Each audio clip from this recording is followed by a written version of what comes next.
Thank you guys so much for coming by. So I want to show you guys something that's just really dramatic that I show everybody, and I make sure that I take my time to truly show you guys something that can kind of change your scope and your experience on what the American experience that you're living is. So if you take a look right here, see the man in the prison? That prison graph is a prison line. And if you put a stick right here at Terry versus Ohio, do you see where the prison graph takes off? Do you see where the population of prison grows? Can everybody see where the population starts to take off? There's Terry versus Ohio right there. And there's the prison graph after Terry versus Ohio. Can anybody tell me what happened? Do you think maybe we created legislation that made Americans more criminal? Is it possible that maybe Terry v. Ohio is the actual problem? Is it possible? I mean, is it possible that Terry versus Ohio is the actual problem? I mean, look at this right here. This is Terry versus Ohio right here. Do you see that? And now look at the prison system after that. Do you guys see that? I mean, did I make it big enough? Can you guys see it? I mean, you guys can see Terry versus Ohio, right? You guys see that? And then you do see the prison system. This is the prison graph right here. So you guys are seeing that, right? This is the poster that I made that illustrates the history of our country. And this is the unedited version of history. This is not your bullshit version of history. This is the unedited, true version of history, of the things that really happened, things that really went on, not some cupcake bullshit version of history. Okay, let me just get this fixed right here for you. There we go. There we go. So in 1963, that man right there on the right, see this guy right here on the right? His name is John Terry. John Terry was standing on a street corner downtown Cleveland on Halloween Day on 1963. And this man right here, Martin McFadden, he was a police officer. He ran up and he grabbed John Terry. And this is the whole case of Terry versus Ohio. Does Martin McFadden have the right to run up and grab John Terry when he's just standing on the street? And that's what the entire case of Terry versus Ohio is about. And this is the judge. His name's Earl Warren. Earl Warren from the Warren Court. He was the head of the Warren Court. This guy right here. He was the head of the Warren Court. And in 1968, what he did is he made a holding of the Supreme Court and said that officer safety is over our rights, that our rights are under officer safety, that officer safety is the most important thing, that your Bill of Rights, now the first one is officer safety. Officer safety comes before your right to life, before all of your rights, officer safety. And that's what he did. You see? And so what I did is, after he made that ruling, that we didn't elect him. Did anybody ever vote for Earl Warren? Nobody ever voted for Earl Warren. He was appointed. You see? So now you pull back here and you take a look and you say, well, what was the effects of Terry versus Ohio? What happened in our country after that? Well, after that, the prison system took off like a rocket. After that, the prison system just took off like a rocket. And we just locked away millions and millions of people. We just put them in a dungeon. We just forgot about them. You know, we just leave them in there. And they got to make $15 a minute phone calls. You know, the telecommunication companies, they really, really profit off people in prison. When they put someone in prison, they make a lot of money off that person. And that person sits in a cell and they don't become any better. And their society becomes worse. And then we elect people and we say, oh, he's a liberal. He's going to do a great job for us. And then we say, oh, he's amazing. Scalia, he's a conservative. He must do a great job for us. And oh, no, I know. Ruth Bader Ginsburg, because she's a woman. She's a woman. She must have done some great things for us, right? Is that what happened? You guys think that's what happened? And then right there, right above him, right there, anybody know who that is? Can anybody time it? Who is that? Someone tell me who this man is. Does anybody know this man's name? Can anybody identify this man for me, please? Does anybody know his name? Does anybody know his name? 5,000 likes, that's not enough. We have 1,000 people in the room. Take your finger and tap on that screen for me, pretty please. Take your finger and tap on that screen for me. 666, number of the beast. We're down to 666 people. We got to get off the number of the beast, people. Come on, we got to get out of the number of the beast. Tap, tap, tap, tap, tap. Get away from the number of the beast. Get above 666. Get above it. Get above it. Get above it. We don't want to be below 666. We want to be above 666 because we are Americans. And we, Kissinger, yeah, real piece of doo-doo. He really was. So now these cases here, if you guys, this case right here, this is going to be the linchpin of everybody dying in the United States. When you see police kill people on camera, or pull them out of their car when they're a paraplegic. Did anybody see that video of the paraplegic? Did anybody see that video of the paraplegic where the cop pulled him out of the car and jumped on top of him, and he's a paraplegic? He was in a wheelchair. Cop pulled him out. You know why he could do that? Because officer safety is more important than your rights. Officer safety is more important than your rights. So then Terry versus Ohio, what it does is making officer safety more important than your rights. Every case after that is going to be based on officer safety. So then Pennsylvania versus Mims, this is the case that says you have to get out of the car in the name of officer safety. Well, who was Mims? Harry Mims was a black guy. Well, who was John Terry? John Terry was a black guy. Harry Mims and John Terry kind of look alike, to be honest. I mean, they didn't, but they did. I mean, back then, everybody was so racist. This is all just based on racism. It really makes me sad. I wish it wasn't true. I wish I was telling you untruths. I wish these were lies I was saying. I really do. I wish I was lying, but I'm not. And so after Pennsylvania versus Mims, you're then going to get Illinois versus Gates, and that's going to be an extension of Terry versus Ohio. And what does Illinois versus Gates say? Illinois versus Gates allows police to take any information from any informant. If someone says that you're a bad person, they can use Illinois versus Gates to investigate you. And how come they can investigate you from a confidential informant? How many people do you see get the cops called on them and the cops have to open an investigation? That is because the Illinois versus Gates. If you call the police on someone and say, I'm reporting a crime, you have become a confidential informant. If you didn't know that, that's what you are. And so now when you become a confidential informant, what happens here is now the police can investigate you based purely on their suspicion. That's Terry versus Ohio. You had a Fourth Amendment to be free in your person, but after Terry, reasonable suspicion is enough to investigate you. And so then right here, Cortez versus the United States, this is against a black guy, this is against a Mexican guy. And in the Mexican guy case, they see footprints in the sand. And so they say, you know what? We're just going to take the totality circumstances of the scene to create reasonable suspicion, not probable cause, because the standard's been lowered. Now, we used to have it based on probable cause supported by oath or affirmation. Let me show you what I'm talking about. So right down here, you'll see what I'm talking about. It's pretty clear. It's pretty clear, right? So the Fourth Amendment right here, it's the right of the people to be secure in their persons. Boom, see that? Secure in their persons, right? Houses, papers, and effects against unreasonable searches and seizures. So now what Terry does right here is it changes that probable cause standard to reasonable suspicion. So now not only is Terry going to change it to reasonable suspicion, all of these laws here are going to be based on one cop who went to an academy for 2 weeks, who was the guy he was in high school, and now he's a cop.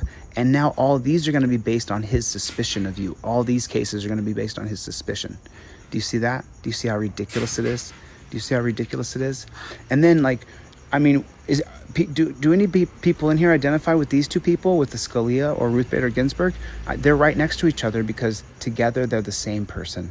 These two people are the same people. They're the same people, these two people. They're both elitists and tyrants who don't care about us. They don't care about you and me. Ruth Bader Ginsburg was one of the worst Supreme Court justices, and Scalia was one of the worst Supreme Court justices. But see, you're sold a bag of goods that they're good so that you'll just continue to be ruled by kings who are appointed. Your election doesn't matter. You see, we vote for Congress, right? Everybody says, oh, we vote for the House, we vote for the senators, we vote for our House of Representatives. So everybody thinks that, right? And that may be true, but you didn't vote for senators until the 17th Amendment was passed in 1913, right down here, 1913. So the 17th Amendment has to be passed before people can vote for senators. But wait a minute, why would we vote for senators? That could politicize them. If they have to run for election, they won't be able to be good. The two people who represent their entire state, the same two people who represent California, the same two people who represent Rhode Island. Do you think that's fair? Do you think that's right?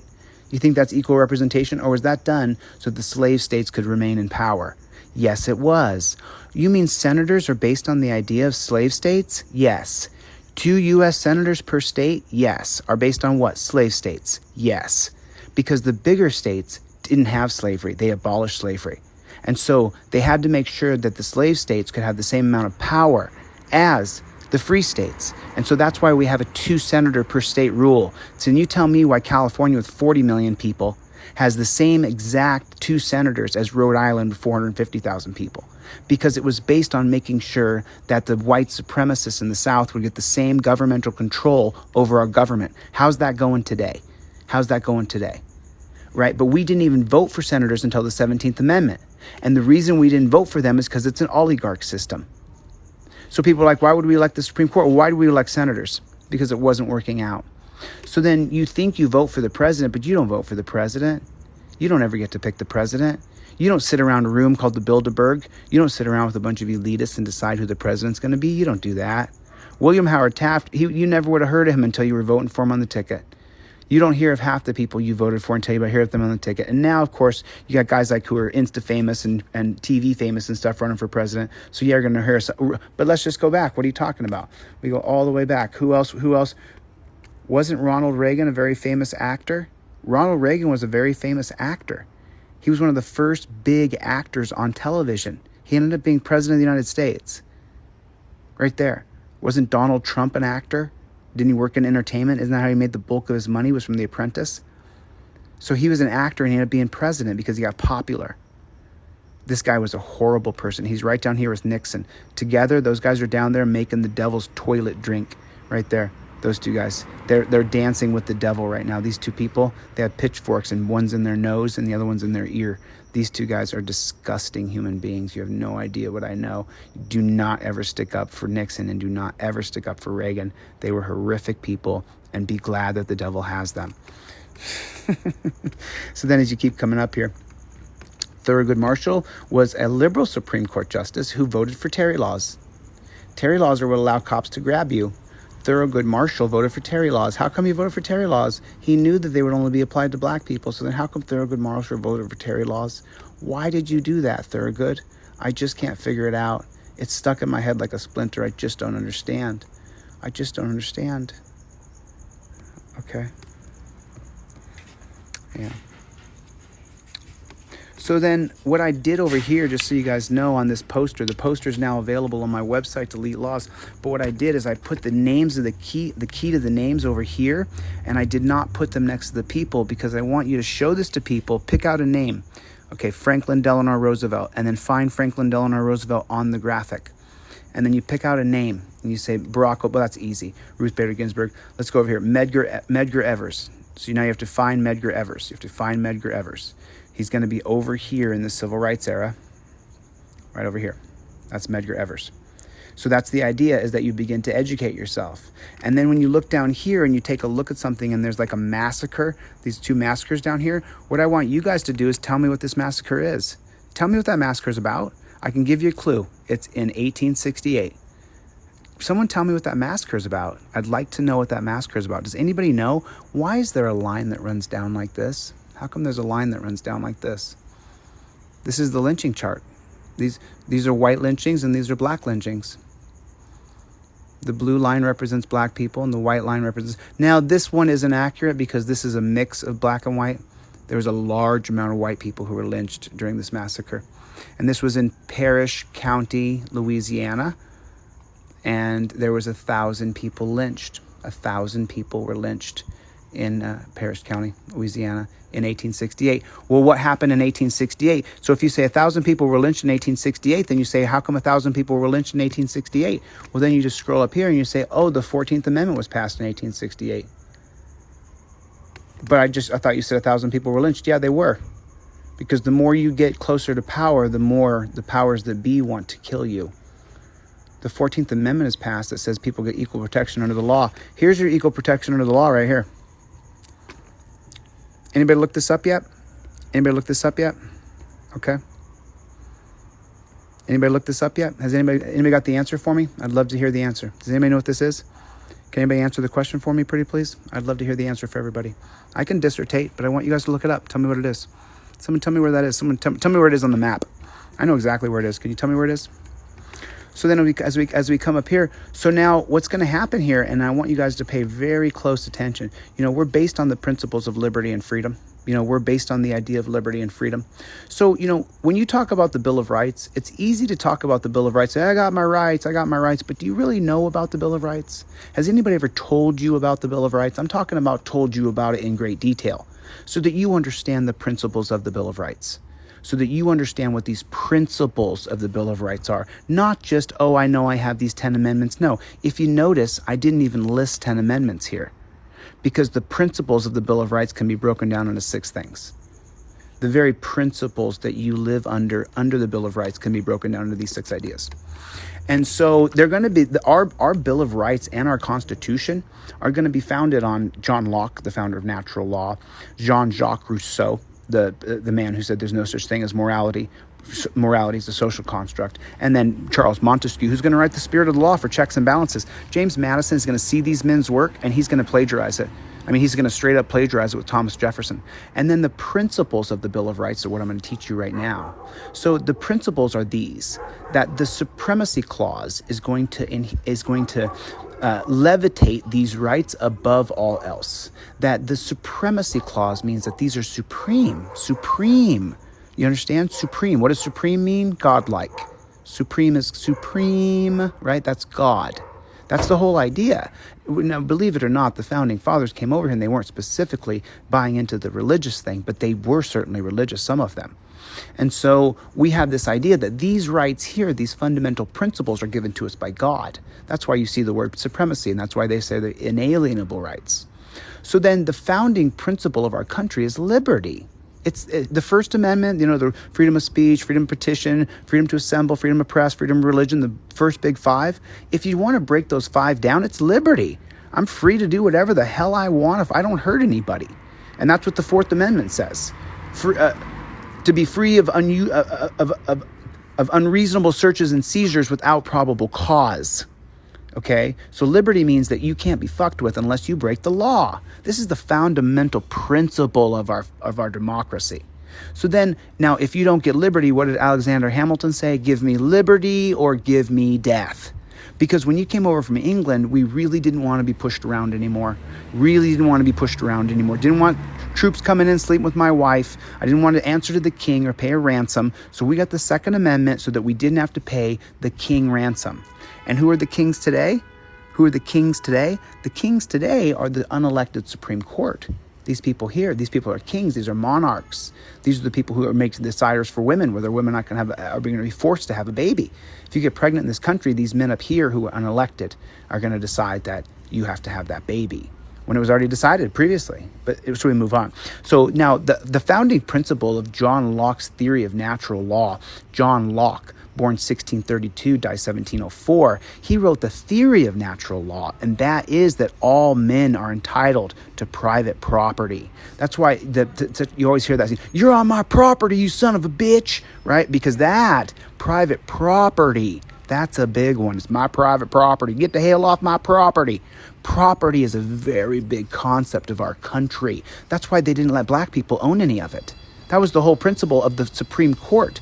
These men here, they certainly would have, the Enlightenment thinkers certainly would have let any person of color or skin. These people were far more enlightened than the racists who wrote our Bill of Rights and the mongrels. These people were just disgusting human beings, immoral.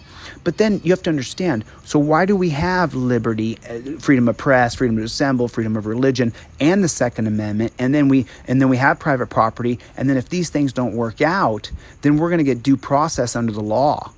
So if I get deprived of my Second Amendment, if I get deprived of liberty, if I get deprived of my private property, then I get due process. I get to go to the law. I get to go to court. And I get to say, hey, I want to have process here. You took away my gun. I want a process for you taking away my gun. You took away my liberty. I get due process. There's a process that has to happen that's enumerated, that is written down. that says, I have these rights and these are the processes I have to get my rights back. That's what due process means. So when you hear due process, that's the process that's laid out that has to be provided to you to live within the government of the United States. And if the government of the United States doesn't offer the exact process to every single person called due process, then your fundamental right of liberty has been taken unjustly and it's unconstitutional. That's what due process means. It's the process of which these things can be arbitrated.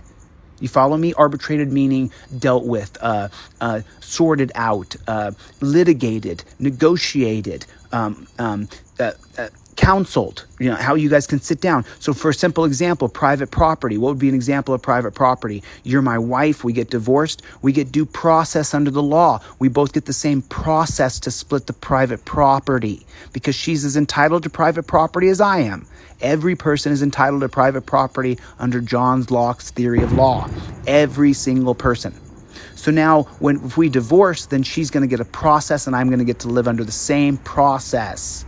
Now you know what due process actually means, the actual terminology of what it means. And then we live in a democratic society that's based on a republic system, meaning that we're democratic where we vote for a Republican. We vote for a representative. Republican does not mean the political party on the right. Republican means a democratic Republican country, that we democratically vote in large groups for a representative.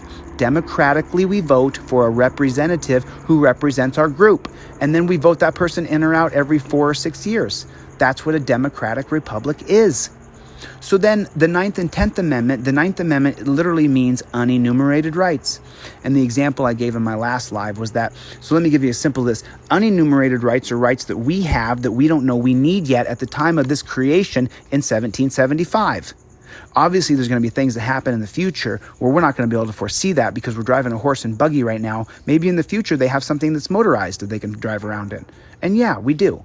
So we have unenumerated rights that belong to us. A simple example to understand unenumerated rights would be this. Fast forward 100 years. The world is turning to mush. And the government says you have to get on a plane and go to Mars. You have to get on a spaceship and go to Mars. So your unenumerated right would be, no, I have a right to die here on Earth because I was born here.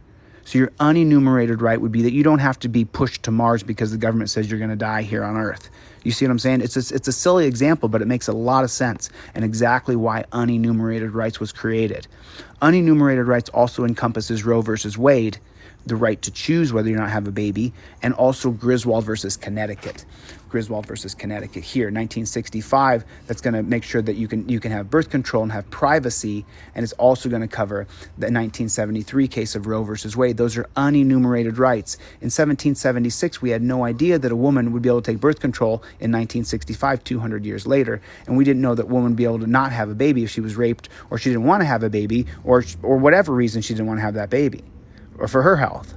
So we didn't know that would be possible. These two categories of Griswold versus Connecticut and Roe versus Wade fall under the 9th Amendment, which is unenumerated rights. You see? Okay. So now as we continue forward here, this is an important principle of understanding. So now these things all work in conjunction with one another. Right? So these people here, what they're supposed to do, the unelected Supreme Court, specifically what this court is, the Taney Court, the Salmon Court, the John Marshall Court, the John Jay Court, all of these courts that I'm going to go all the way down to John Roberts, all the courts are supposed to do the same thing, protect these rights for the people.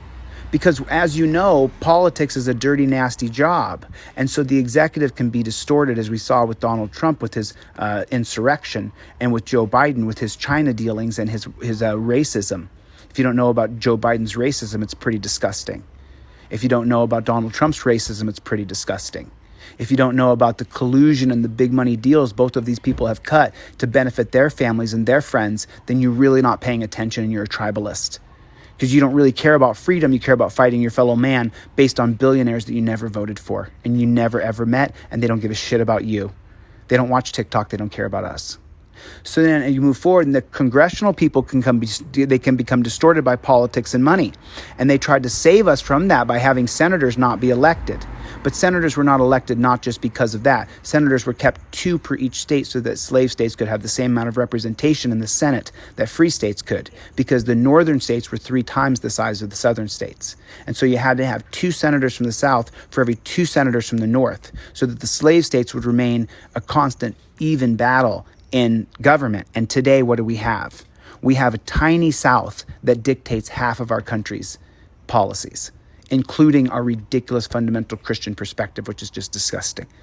I'm not mad at you if you're a Christian. I don't like fundamental Christianity. It's disgusting. Just like fundamental Islam is disgusting, right? Do we agree on that? Fair enough. So then as we move forward, now the judicial branch is an appointed group by the most elite person in the world. We don't vote for these people. The most elite person in the world who you don't vote for, you just get to choose which elitist you get. They then appoint the people based on the persuasion of what the other elitists want. You see, this is how this works. This is a fuck you system. When you appoint someone for life, that leads to a disgusting what we have today. Okay? And by the way, we're not supposed to be led by a fundamental Christian group, because the First Amendment says that we're supposed to have liberty of religion, not supposed to have to be tied to it. That's the whole reason why we have liberty from religion, not to religion. What does the First Amendment say? Freedom of religion, free to be free of religion. You see, because I pray to God every day. I don't pray to your particular religion. I'm sorry, I don't. Okay, so good evening. How is everybody? I just saw a good evening. I just popped in here, so I'm going to keep going down the line here. So now this is the fundamental principle of how government works. Now you know, these are the people who are supposed to defend these at all costs. And we've talked about these. These are given to us by God supreme. We are liberated, free human beings in every way. Priests, from religion, we're free of press, we're free to assemble, we're free to petition. We're free in every single regard. Right? The 5 big ones. You guys know the 5 big ones? When you talk about liberty, you have to know the 5 big liberties. Freedom of press, freedom of speech, freedom of religion, freedom to petition, and freedom to assemble. Those are the big 5 freedoms of liberty. Those are the big 5 freedoms of liberty. Anytime someone says liberty, you have 5 things to say, right? That's the most important thing. And the Second Amendment, if you try to go against the Second Amendment, you're against me, because I want the right to defend myself from a tyrannical government. Why do we have the Second Amendment? Not to go hunting.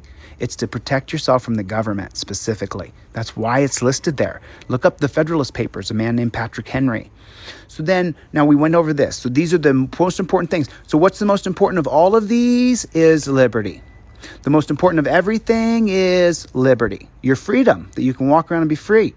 So now what happens right away? We're going to have a civil war in 1861 right here. But what happens before that? What happens before the Civil War? If the Civil War is going to happen here in 1861, what happens here in 1857 that kicks off the Civil War? Because remember, these founding principles, you see how I'm just reading this to you and I'm teaching this to you? Back in the day, these people read everything. These people read every book. They all read books. Back then, there was no TV, there was no scrolling, there wasn't someone standing with a stick giving you a lecture in California while you sit in Tennessee. Okay? That wasn't what was happening back then. If you got a book back then, you fucking read it. Someone gave you a book, you read it. You didn't have anything else to do. Sleep with your wife as much as you can, because you don't sleep around, because you can't afford to have babies out of wedlock back then. There's no birth control. You sleep with her, you're going to get her pregnant. And her dad's going to kill you, literally hang you. So back here, it's totally different. This I'm giving you right now, it's called conceptual analysis of history. So you really understand history and you're not just a spectator in it. Now you say, okay, so everybody, all these people, everybody here, every single person on this chart knew everything that I just said about these principles in great detail. Yes. Not only did the people on this chart know about it, every single person around the world heard about this. Every single person in the world heard about this. That you could go to America and you would be free of the king. That is what people talked about back then, okay? I'm only teaching all night tonight, guys. Got the brand new poster up on the website. I'm only teaching so you guys can teach others. Okay, I'm only teaching so you guys can follow along my teachings. I'm going to post this on YouTube, okay? So now what happens here? So remember what I just said. I'm building up to this here. I'm building up to something big here. Keep up. This is really important. So we've all read these Bill of Rights. I've given you a synopsis of them so you understand what the 10 Bill of Rights is really about. Besides free and cruel and unusual punishment and the right to face your accuser, these things go under due process. You're free of cruel and unusual punishment. That's under due process. You can't be punished crazy. There's a process to your punishment. So now right here, we all know about these things. Everybody here knows about these principles of liberty. So then what happens is the 1857 Dred Scott case. This case turns America upside down because everybody's read these principles. They're talking about us in England. They're talking about us in France. They're talking about us in Germany. Everybody's talking about us because we wrote these principles of liberty. And then in 1857, we have a very famous Supreme Court case. And by the way, everything written in press in the newspaper, guess what? Everybody reads it. If you are illiterate, you read it. What else are you going to do? You can only do so many things in a day, and then you're going to read the damn newspaper. And by the way, if you can read, it's a sign of you being educated and rich. You have money. Someone took the time to sit down and teach you to read. So if you got a newspaper and you could read, oh boy, you read it. So then in 1857, the Dred Scott case happens, and that's where the Roger Taney Court, it's the Taney, no, it's the Chase Court. I apologize. Do I have these backwards? I hope I don't. Someone make sure you Google that for me. I think the graphic artist, and that's me. I may have switched these two cases because of my dyslexia. I'm so sorry. I hope that I didn't. But it could have been the Salmon P. Chase Court. It could have been. I'm not sure, though. For some reason, I feel like it's not. I feel like I got these switched around. I feel like my dyslexia flipped these. Will someone check on that for me, please? I'm just a human being. I'm just one man. So I believe it was the Taney Court, but it could have been the Chase Court. I think it's the Taney Court. And right here, what these, either way, though, we can agree on this, whether it was the Chase Court or the Taney Court, these are elitist Yale, Harvard, Oxford educated men, white men specifically, Anglo-Saxon men specifically, Protestant men specifically. And what they rule here in 1857 is that Dred Scott is not a man. He's not a human being at all. He's property. He's property. They rule that Dred Scott is a piece of property. Now, I put the Dred Scott ruling on the top of Jim Crow. I'll talk about Jim Crow in a moment, but this is not Dred Scott. This obviously is blackface, and this is obviously an actor named Dartmouth Rice who did a stage act, a minstrel act called Jim Crow. He's not Dred Scott. I kind of regret putting Dred Scott on top of him now. This is the first draft of the final graphic, so I want to make sure that you guys are clear on that. So I can't read comments. I don't want to get distracted by trolls, so I'll just check this myself later. So now right here, as we proceed forward, what we find out is when remember, everybody's read this. Remember saying that earlier? Everybody's read this. So when this case comes out and they say that Dred Scott's not a man, he's property, everybody's read it. Everybody read that America's founded on everybody being liberty and everybody getting due process, and that we all have these protections by the federal government, and that we're all free. We're all touting that we're like John Locke. We're all touting that we're like Jean-Jacques Rousseau. We're all touting that we've read The Spirit of the Law from Charles Montesquieu, published in 1748. We're all reading like, oh yeah, we know all about this, right? So everybody who's read it, you think people are medical experts from Facebook today? Can you imagine? People were philosophers back in the day when they read the Enlightenment thinkers' books. If I read the Enlightenment thinkers' books back in the day, being the orator I am, wouldn't I think I was John Locke? Wouldn't I want to impersonate Jean-Jacques Rousseau? Of course I would. And so that's exactly what James Madison does. But now that everybody's read these books and read these principles, this man here has also read these principles. And he's no joke, people. John Brown is no joke. He has read the principles of liberty. He has read the principles of the Constitution. He has read the documents of the Magna Carta, and he is a God-fearing man with a family, a wife, and several kids. And so right here, what he's going to do when the Dred Scott case is passed is he's going to get in touch with his friend Franklin Douglas here, and he's going to say, Franklin, you know what I want to do? And Franklin's going to say, I don't know, boss. What do you want to do? And he says, what I want to do, I want to go over and I want to kill them Southerners. Franklin Douglas said, you want to go over and attack Harper's Ferry where General Lee is? And John Brown says, yes, I do. I want to go over and I want to kick General Lee's ass. And Franklin Douglas said, that's you, brah. That's all you, dog. I ain't going. I'm not kidding. This is a real conversation I'm telling you here. He says, I'm going. He says, I'm not. So he goes over to talk to General Lee, and his boy gets killed. One of his kids get killed. Owen Brown escapes and goes on to have a wife and kids of his own and goes on to avenge his father's death. But when he gets captured by General Lee in 1859, right between 1857 and 1861, when John Brown is captured by the South and he's taken into Harper's Ferry. So back then, remember, we have a very divided America. You got the North on one side, the South on the other, but they're not going to take a guy like John Brown and just take him outside and hang him. He is famous, all right? He's best friends with Frederick O. Douglass. You know who else he knows? Harriet Tubman. When Harriet Tubman went to the Underground Railroad, you know whose face she saw? She saw John Brown's. She met John Brown in the Underground Railroad. And then if people were chasing her, John Brown killed those people. Do you understand who John Brown was? John Brown was the equalizer. John Brown was the guy who called on the phone and said, I have a very specific set of skills. That's who John Brown was. And so that's what he did. And so then in 1859, when he attacks Harper's Ferry, they're going to hang him, right? But instead of just hanging him right away, what they do is they put him in a cell for a month. For a month. They lock him up for a month in a cell. And in that month, what he does is he's an elitist. He's just a killer. He's killed a bunch of slave families, killed 5 slave families in Bleeding, Kansas, 1850. And so he writes letters to all the elitists. What do we have in America? We have liberty to what? Petition. So what do we do now? Think about this. When I say, hey, this dog got killed by this guy, let's petition. Why do you think there's so many petitions? It's one of your big 5 freedoms. Your freedom to assemble is what we're doing now. There's hundreds of you guys watching. And what are we talking about? We're talking about our right to petition the government. And so John Brown, from his cell in the South, he petitions Abraham Lincoln.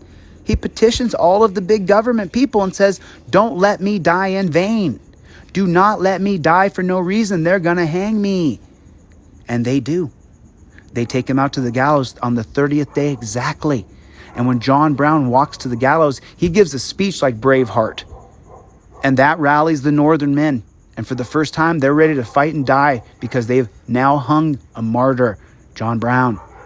So then right here, what's going to happen is Abraham Lincoln is going to take the reins and he's going to begin to lead in ways that are going to be unprecedented. He's going to put the gauntlet down and he's going to free all the black people with an executive order. It would be like Donald Trump or Joe Biden writing an executive order today. The Emancipation Proclamation, published in 1962, says exactly that black people are freed and you can't do anything about it. He takes the ball and stuffs it up their nose. At this time period, both Elizabeth Cady Stanton and Susan B. Anthony are on the cusp of getting women, for the first time, the right to join the Democratic Republic. The Democratic Republic at this time represents all white men democratically voting for their representative. All white guys voting for their democratically voted for representative.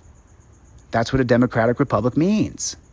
And so now right here, these 2 ladies are fighting tooth and nail to get their right to vote. And instead, when John Brown is killed and Abraham Lincoln says it's time to go to war, these 2 women collect 400,000 signatures from elitists that say, you will fight to abolish slavery and you're for passing the 13th Amendment. And they do it. So one of the biggest gaffes in American history is not giving these 2 women the credit that they deserve.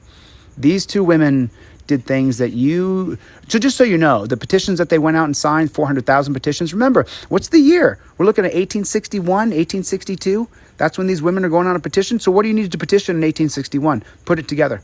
You got to have an ink. You got to have a dot. You got to kill some birds. You got to have a feather. You got to have the money to buy the ink. You got to have the parch paper. Do you think you got parch paper? You think Frederick Douglass had parch paper? He did not. Okay? So these people had parch paper and they knew how to write. They knew how to read. They knew English. And the people they wrote to had what? They had power. They petitioned 400,000 people who had power. One of the most ridiculous things I'll hear people say, and they just don't because they don't understand how the government works, is that the president of the United States is a puppet. Whether it be Biden or Trump or Reagan or Clinton or whoever you want to throw in there, oh, this person's a puppet. They don't have any power. You just don't know how government works. And it's not your fault because you've been lied to about government constantly. The president of the United States is the most powerful person on earth, bar none. If right now Joe Biden wanted to swoop me up and put me in a safe house and not tell my family and friends where I was, they could do it right this minute. He's the most powerful person on earth. Just so you know, Obama killed 900,000 people who were innocent. He may have killed 40 or 50,000 who were supposedly bad. We don't know. But he murdered 900,000 people. You don't think Obama had power? You don't think Trump tried to murder as many as Obama? He didn't quite catch Obama's murder numbers, but he tried his hardest. So now as we move forward through time, so this is all going on, and these women are going to start this petition, and they're going to push. But this man right here, the entire time this is going on, William Lloyd Garrison is in the background, but he's not in the background because he also meets the woman named Harriet Tubman where? In the Underground Railroad. This man right here does.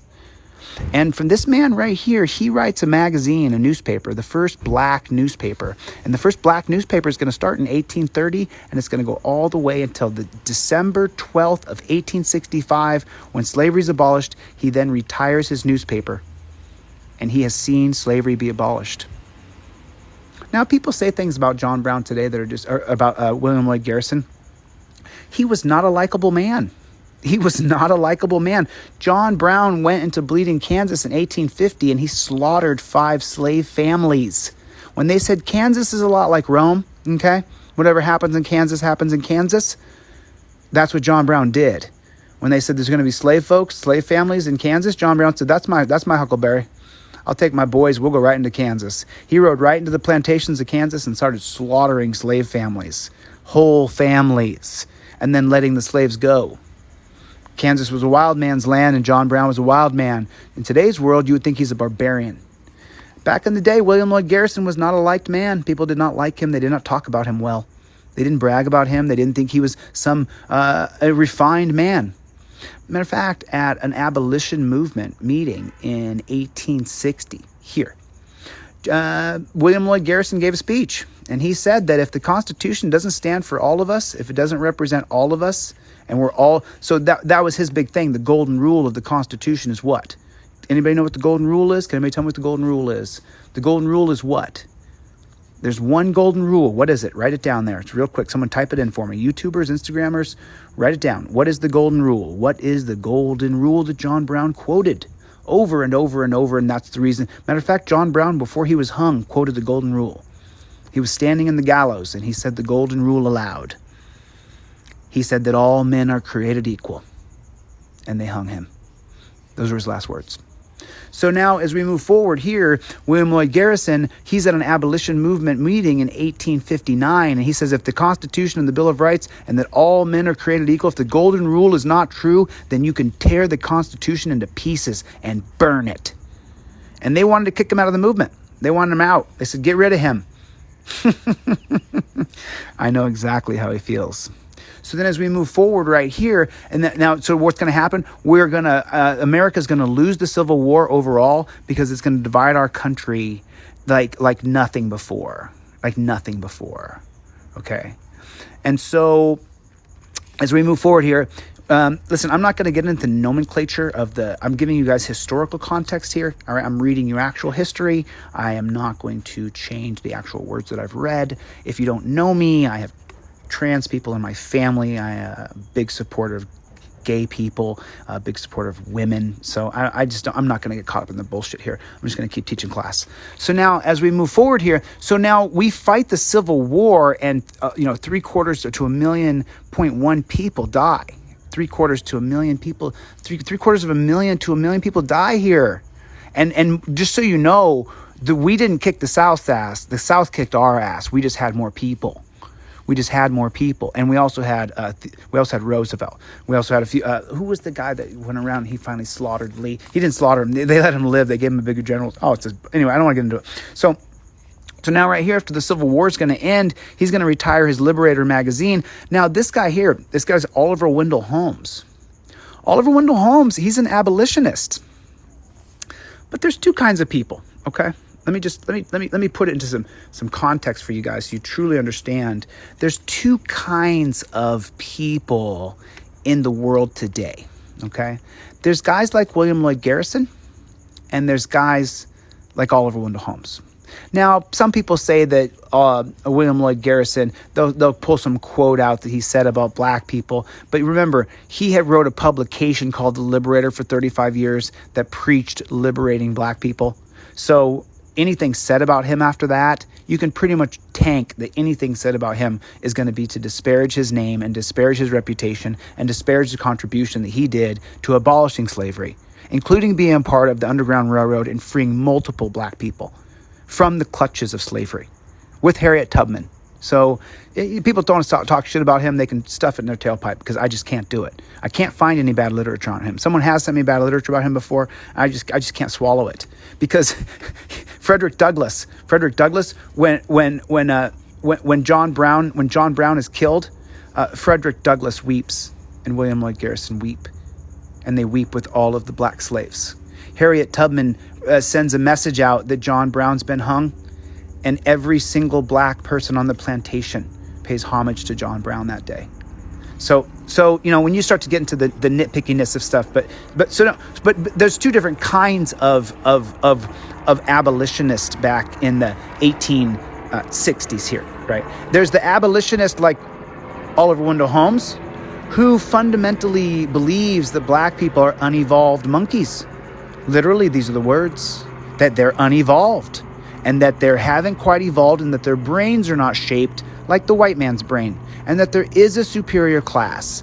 Look up the speeches by Oliver Wendell Holmes to Harvard. I can quote one to you because I've studied him in such great context.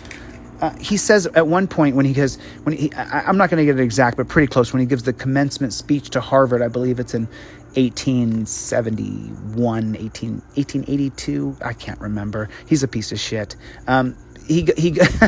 He's so respected in Ivy League colleges, you know that? Harvard, Yale, Princeton, Oxford. They bow down and they glamour sock this guy. I'm telling you, they think he's like the cat's meow. I think he's a barbarian. I wish he'd never been born. But he believed that black people were inferior. And then you have guys like James Madison. James Madison owned over 100 slaves. But he would have conversations with Thomas Jefferson that he would say black people are exactly like white people. They have the same emotions. They have the same feelings. They feel the same pain, the same joy, the same love of their children. And then his best friend, Thomas Jefferson, said, no, black people are unevolved, feeble-minded fools. And so this is where you're going to get... So this is the debate, by the way. Does everybody know the basis of why you call something Jim Crow laws? This is Jim Crow. This is not Dred Scott. This is the Jim Crow character. I put his name down here. His name is Dartmouth Rice. If you take a look here. Jim Crow by Dartmouth Rice. So this is part of the game when you play this game with the kids. I want you to say the name and make the kids then figure out who the face is. So you can put the face with the name, and that begins the conceptual analysis of understanding history, not just reading facts and saying that you know something. When you start to understand the characters involved. So this is the Jim Crow reference. Remember what I said, there's two kinds of white people. There's the white people who believe that black people are just like you and I, and they are, just like Latinos and Asians and everybody else. Feelings and emotions and highs and lows and ups and downs, and we need each other. And then there's people like Oliver Wendell Holmes, who believe that black people are feeble-minded, Jim Crow. So people say when you say Jim Crow laws, if you don't know what that means, it's very specific. It's not probably what you think if you're guessing. If you were guessing what Jim Crow means, you're guessing wrong. You would guess that Jim Crow is a mean white cracker on a plantation. Not at all. Jim Crow was an actor. He was an actor. He was a ham. Picture a guy living in Hollywood who wants to be famous. That was Dartmouth Rice. He was possessed. He wanted to be famous. That was his whole goal in life. He wanted to perform in front of people and make them laugh. And he wanted to be the entertainer and the funny guy of the joke. That's who Jim Crow was. He was an actor. And so this man, what he did is he did a minstrel act where he dressed up with blackface on. This is why blackface is considered so disgusting. Why people get so mad about people wearing the blackface on their face. Because if you're a young person and you don't understand the context of Jim Crow, then you wouldn't understand why just putting blackface on your paint would matter. And it doesn't matter. It's just stupid. It doesn't matter. Why do you care so much if someone smears black paint on their face? Well, let me explain it to you in great detail. Jim Crow, this represents a caricature of black people that's not real. That is a Oliver Wendell Holmes interpretation or a Howard Taft interpretation of black people. Two of the most powerful people in U.S. history, both devout racists. Without them, the black race today would be better off. And so when you talk about Jim Crow, what he did, the act that he actually did, the act, okay, was what? That's important. You see the lips? See how he put the black face around the lips so he would have these big red gums? And then he would drink a bottle as though he couldn't remember the movie The Jerk with Steve Martin where he had a drinking problem, he couldn't get the water to his mouth? It was a direct rip-off of the Jim Crow Act. Jim Crow is a feeble-minded, meaning, forgive me, retarded, would you say, mentally incapacitated, black slave, dirty, filthy, with lice in his hair, and unhealthy and uncleanly, and if you touch him, you'll get cooties. That's the representation. He can't walk, he can't talk, he can't communicate. He just looks at you with his big eyes and his big red gums as he spills the alcohol down the front of his face because he can't drink it, because he's a drunken, bum, feeble-minded fool. That is now going to be branded from 1830 to 1860. You're going to call people who are black, who are indentured into slavery, you're going to call them Jim Crows. They are this guy. That's who slaves are. Don't go down there where the Jim Crows are, Annie. I don't want anything happening to you. That's who Jim Crow is. You understand now? So now when you say Jim Crow, or you put on blackface, you're representing black people as though they're a bug-eyed, red-lipped, drunk, dirty, filthy, lice-infested rapist. That's what Jim Crow represents. You understand? Now let me tell you how it really gets into the mainstream of the culture. So now we have the Civil War. It starts in 1860. What does Dartmouth Rice do? I told you, he's just an actor. He retires. He retires. He ducks. But what's happened? America's segregated. So all the white kids are now painting their face black and they're doing Jim Crow act on the street corners for pennies.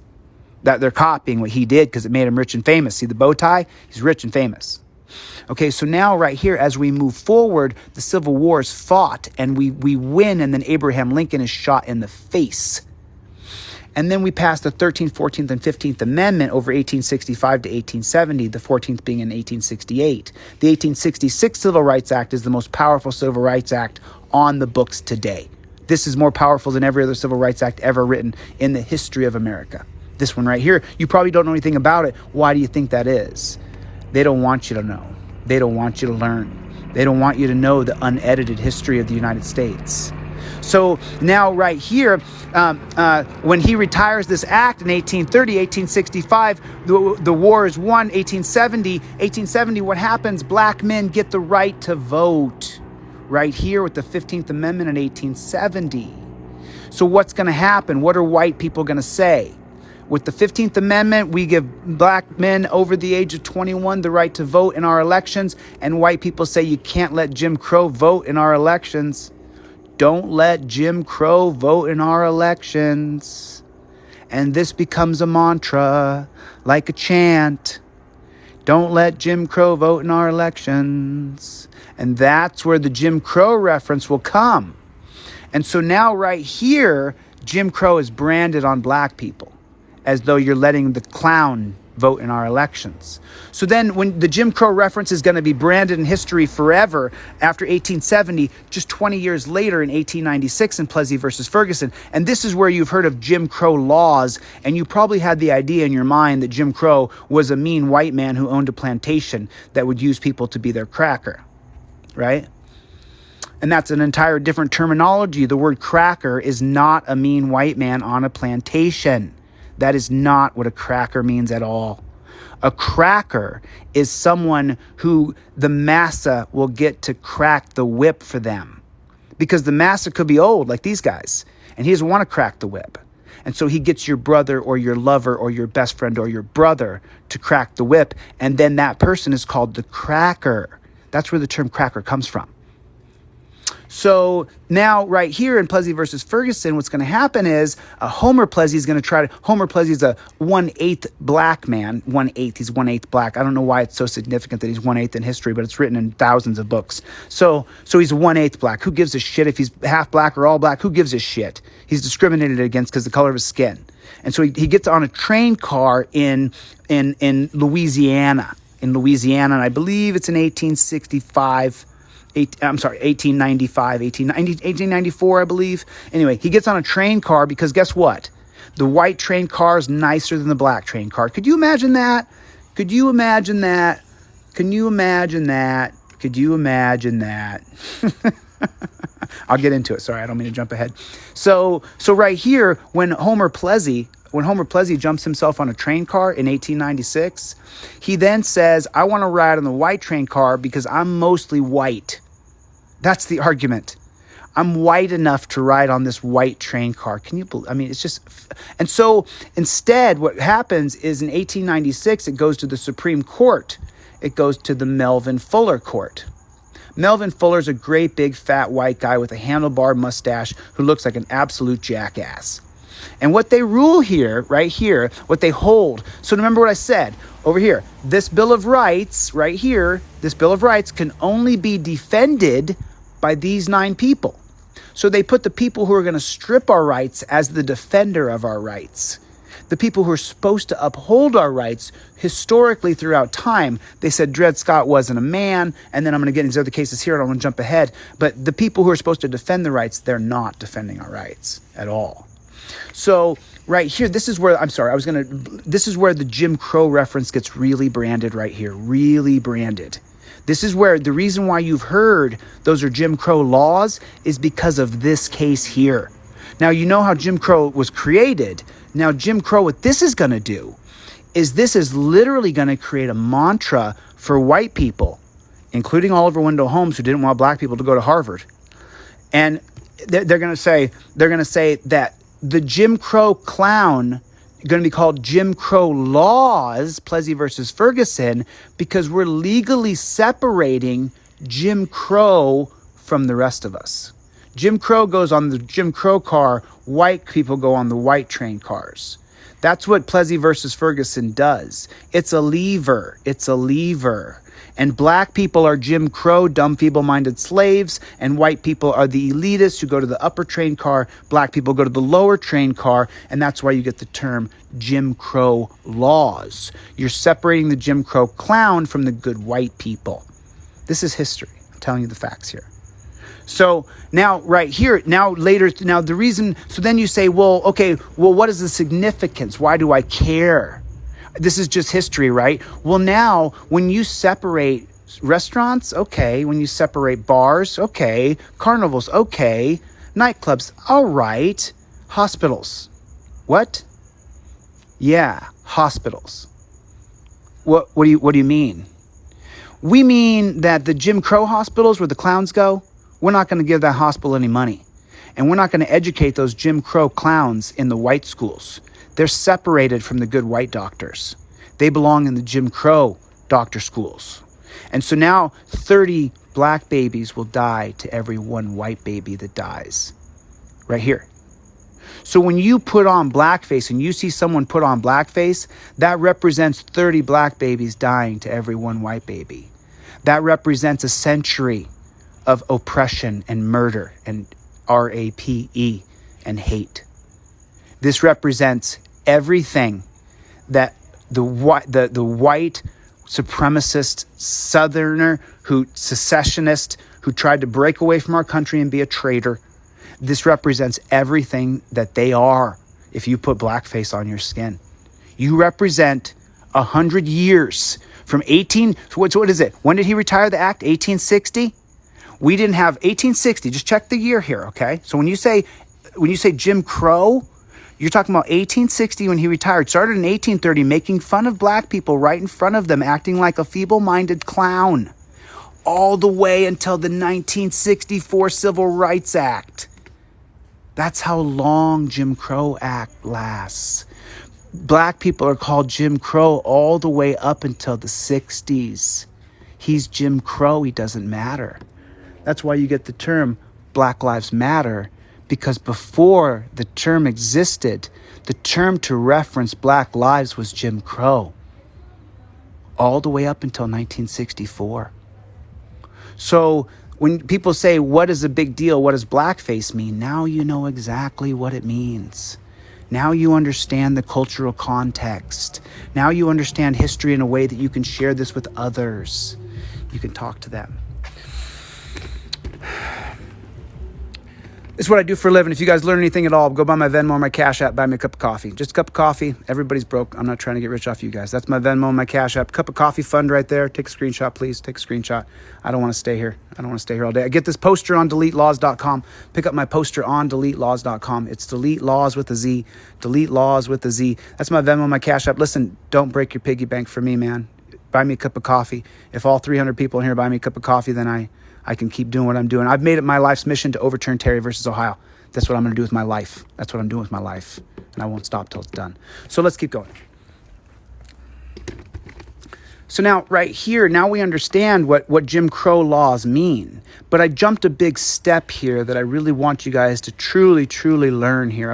I jumped a huge step that I want you guys to truly understand that I didn't say. And you have to learn this, okay? Because this is where you understand that we have to elect the Supreme Court. This is the problem in our country, if you didn't know that. This is the problem in our country.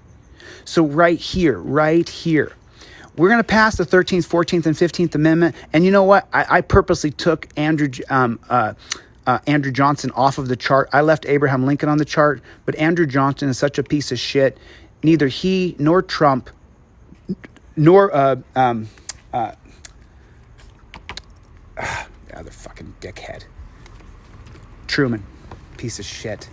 And so I'm getting concerned. I don't have him on here for a reason. I took him off because when we passed the 13th, 14th, and 15th Amendment right here, so this is the 13th Amendment that has slavery and the Freedom Amendment, and then this is the 14th Amendment that's going to called equal protection under the law that will be used against us in business later in life and completely fuck us for the minimum wage today. This is what's used against us, the 14th Amendment, and then the 15th Amendment gives black men the right to vote that's being infringed upon today, with Shelby County versus Alabama, a 2013 case.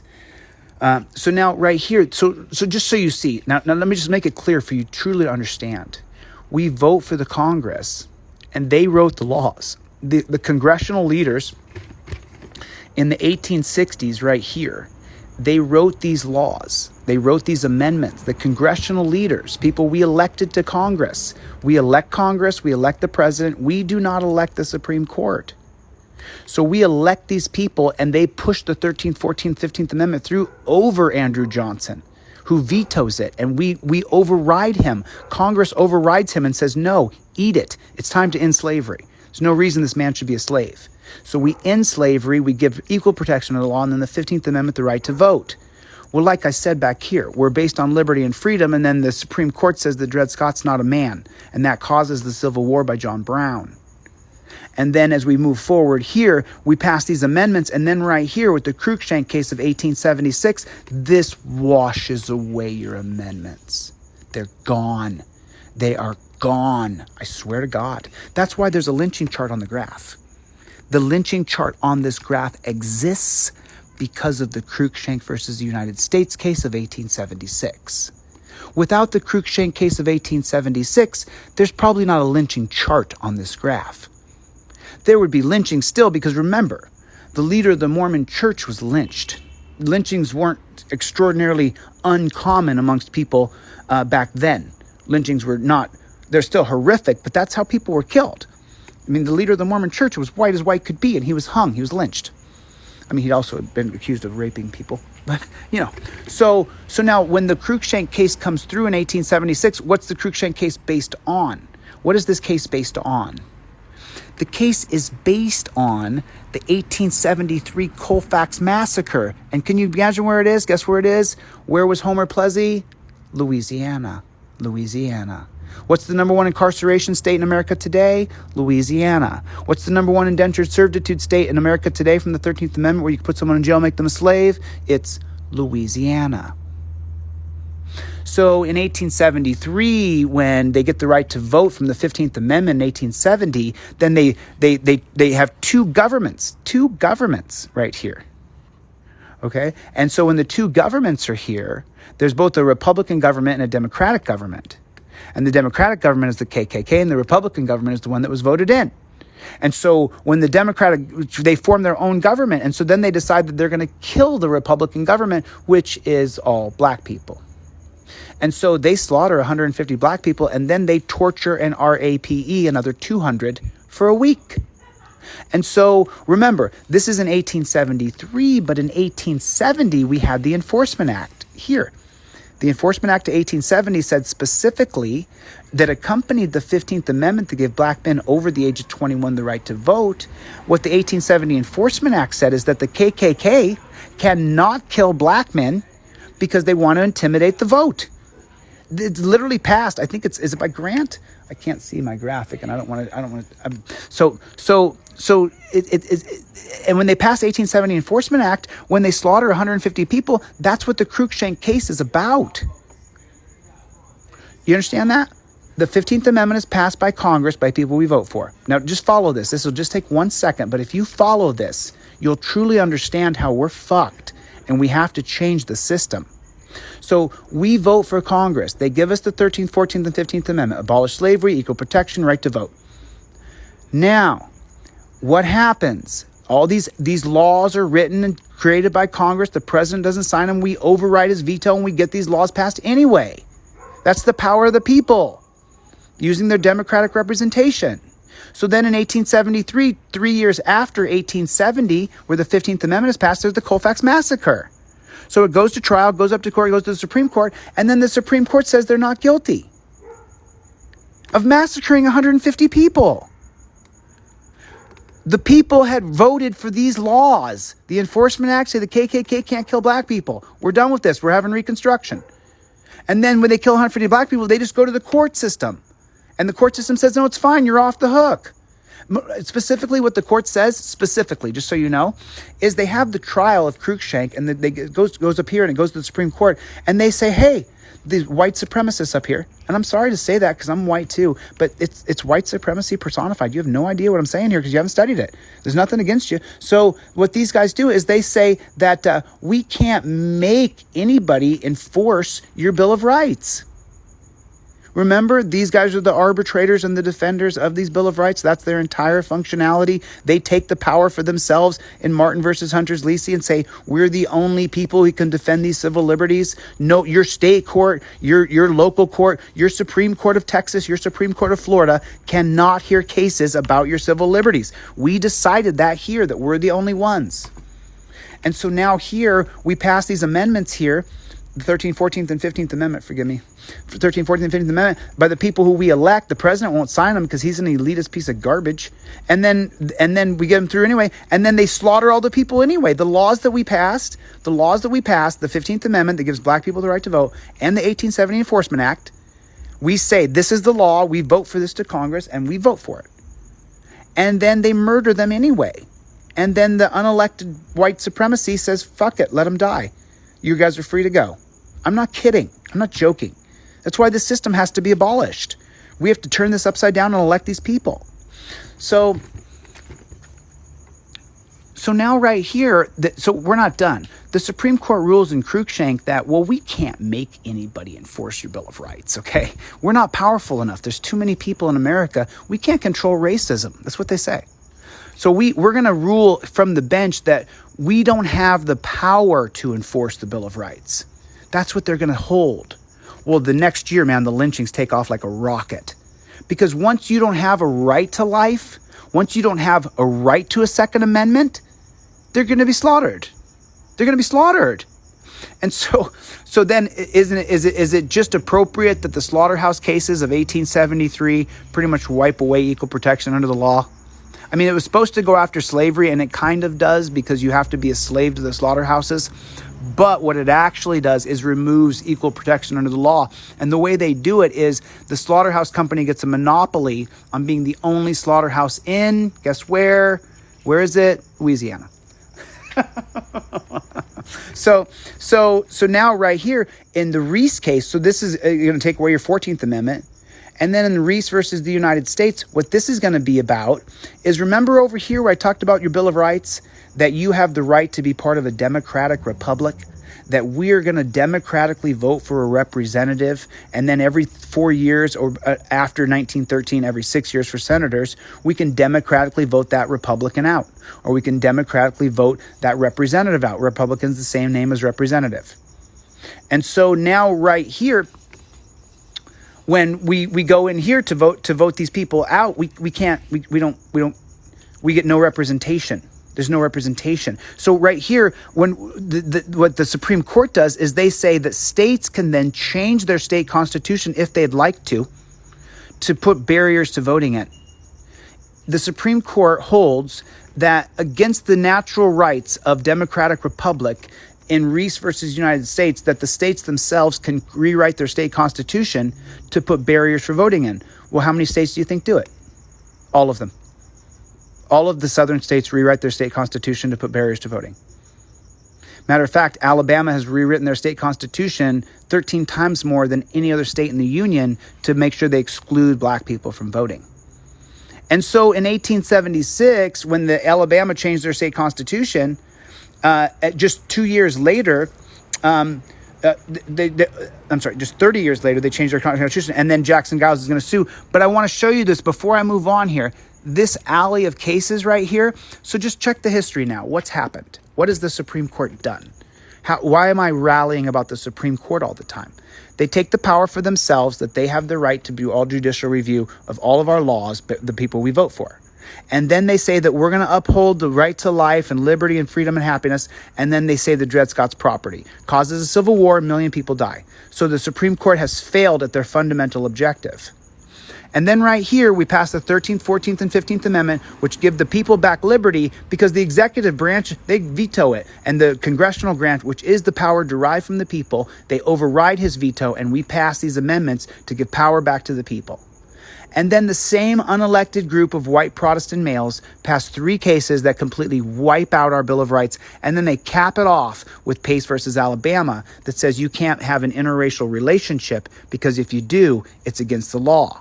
And the direct correlation to 1883 Pace versus Alabama, the white line represents white lynchings. Let me just slide by right here. Is there any one line that stands out of white lines more than any other line? Is there any other white line going down that stands out if I just scroll by here real quick? Right.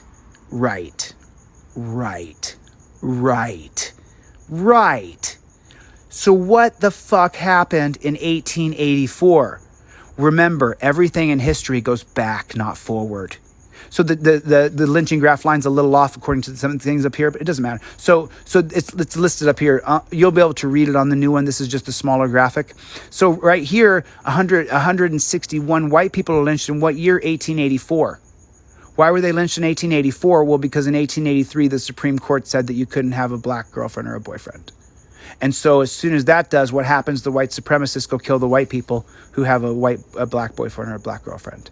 Or if you have a black kid with someone, they could kill you and the kid. You see. So now you think that Plessy versus Ferguson is disgusting. Plessy versus Ferguson does, to me personally, to understanding history and conceptual analysis, Plessy versus Ferguson it sets the tone. And I'm going to go into Reese and I'm going to go into Giles Teasley and Giles Harris. But first, I want to tell you the disgustingness for me that when you read history a lot and you read a lot and you do a lot of research, then you start to find pretty soon that Plessy versus Ferguson creates legal racial segregation between the races. And I showed you guys the stick and how Jim Crows are this way and the white elitists are this way. And so now right here, Plessy versus Ferguson is going to extend into everything. Remember, we split the hospitals in half. We pretty much just cut America in half. And here's what the black people get and everybody else gets everything else. And this Asians too, and the Mexicans, not just black people. Here's how much you guys get, and here's what the white population gets. It's just the way it is, right? Disgusting, but it is. Now, I could go into some Native American history here, but I want to just jump real quick. I'm going to jump 20 years here. Not a lot. No, not even 12 years. 1896 to 1906, 1908. Okay, it just takes 12 years before. So remember, we have criminalized Pace versus Alabama in 1883, so 13 years passes. You can't even have involved with a black person. Now we're just going to legally separate everybody. And then right here in Barrera College versus Kentucky, I put Barrera EDU, but the actual Supreme Court case is called Barrera College versus Kentucky. And this is from a 1906 case where a white Democrat KKK member named Carol Day, She sues Barrera College, and here's the reason why. Because Barrera College teaches people of color at their school in Kentucky. And Carol Day says that, hey, listen, the school's been legally segregated by Plessy versus Ferguson. You can't have little black kids in the same room as little white kids. You're going to have black kids in there a few minutes before you're going to have white kids. The black kids are going to leave stuff on the tables. What do you mean stuff? You know, cooties. What? Yeah, Carol Day says that if you have black kids in there before the white kids in there, the white kids are going to get sick because the black kids are little monkey mongrels. You can't have little monkey mongrels in the school before you have the white kids go in the school. I'm not joking. This isn't jokes. This isn't me being funny. This is real. And this is in 1906. And then the case goes to the Supreme Court in 1908. And what does the Supreme Court hold? The 1908 court is the Melvin Fuller court. What else has Melvin Fuller did? They upheld Plessy versus Ferguson. So this courtroom right here is full of white supremacists, whether we like that or not. I don't want that to be true. Don't judge me for telling the truth. I created a graphic here for people to learn on that is the unedited history of the United States of America. Not some William Archibald Dunnan history. If you want to get some bullshit, plenty of people full of it. Not hard to find that. It's all over the place. So Barrera College, though, what this will do, Pace versus Alabama is going to have a chilling effect, obviously, because you're going to see the most white lynchings in history the next year in 1884. But nothing like what Barrera College is going to do to the black community personally. There was a black model in the 60s. She recently wrote a book. And in her book, she said that she, all through the 60s, she literally just put her head in a television. Her example was not that. It was she put her head in the sand and just pretended as though she one time went and got in a swimming pool. And then the next morning when she woke up, the swimming pool was being cleaned out. The whole pool was drained because Barrera College, Carol Day, the Democrat from Kentucky, had created this idea, this imagery that you couldn't have the Jim Crow kids in with the white kids in Barrera College. Because if you did, you'd get some of that Jim Crow in the desk and it would make the white kids sick. And that's where you get the term nappy hair. That's where you get all the degradation of the black culture based on the natural gifts that they were given by our Creator. If you don't think that black people got more gifts than white people, well, you don't watch sports, my friends. You haven't wrestled very many black people. I have. There's lots of black guys who have some natural gifts. Okay, so, but what did we do? What did the culture do? The culture said that the natural differences that we have are cooties.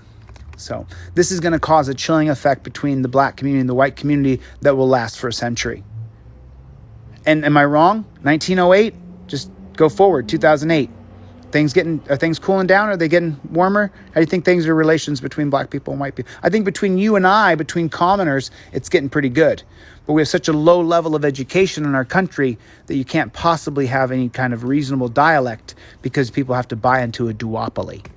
And why do we have the duopoly? We have the duopoly so that southern states can have the same amount of congressional power in the Senate as the northern states that have triple the numbers.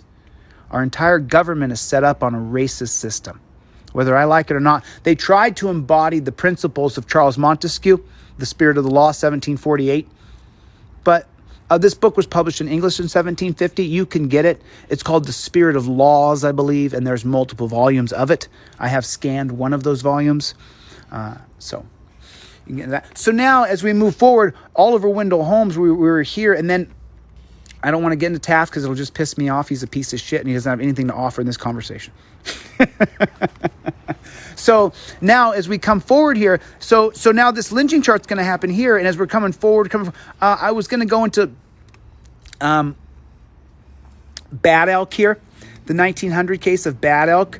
So this guy here, if you guys really want to get a fun tutorial, you can go listen to like Noah Feldman from Harvard on how he just he pretty much just strokes this guy and says what an amazing Oliver Wendell Holmes is. But I've read his opinions and I've read him, and I couldn't be more disgusted.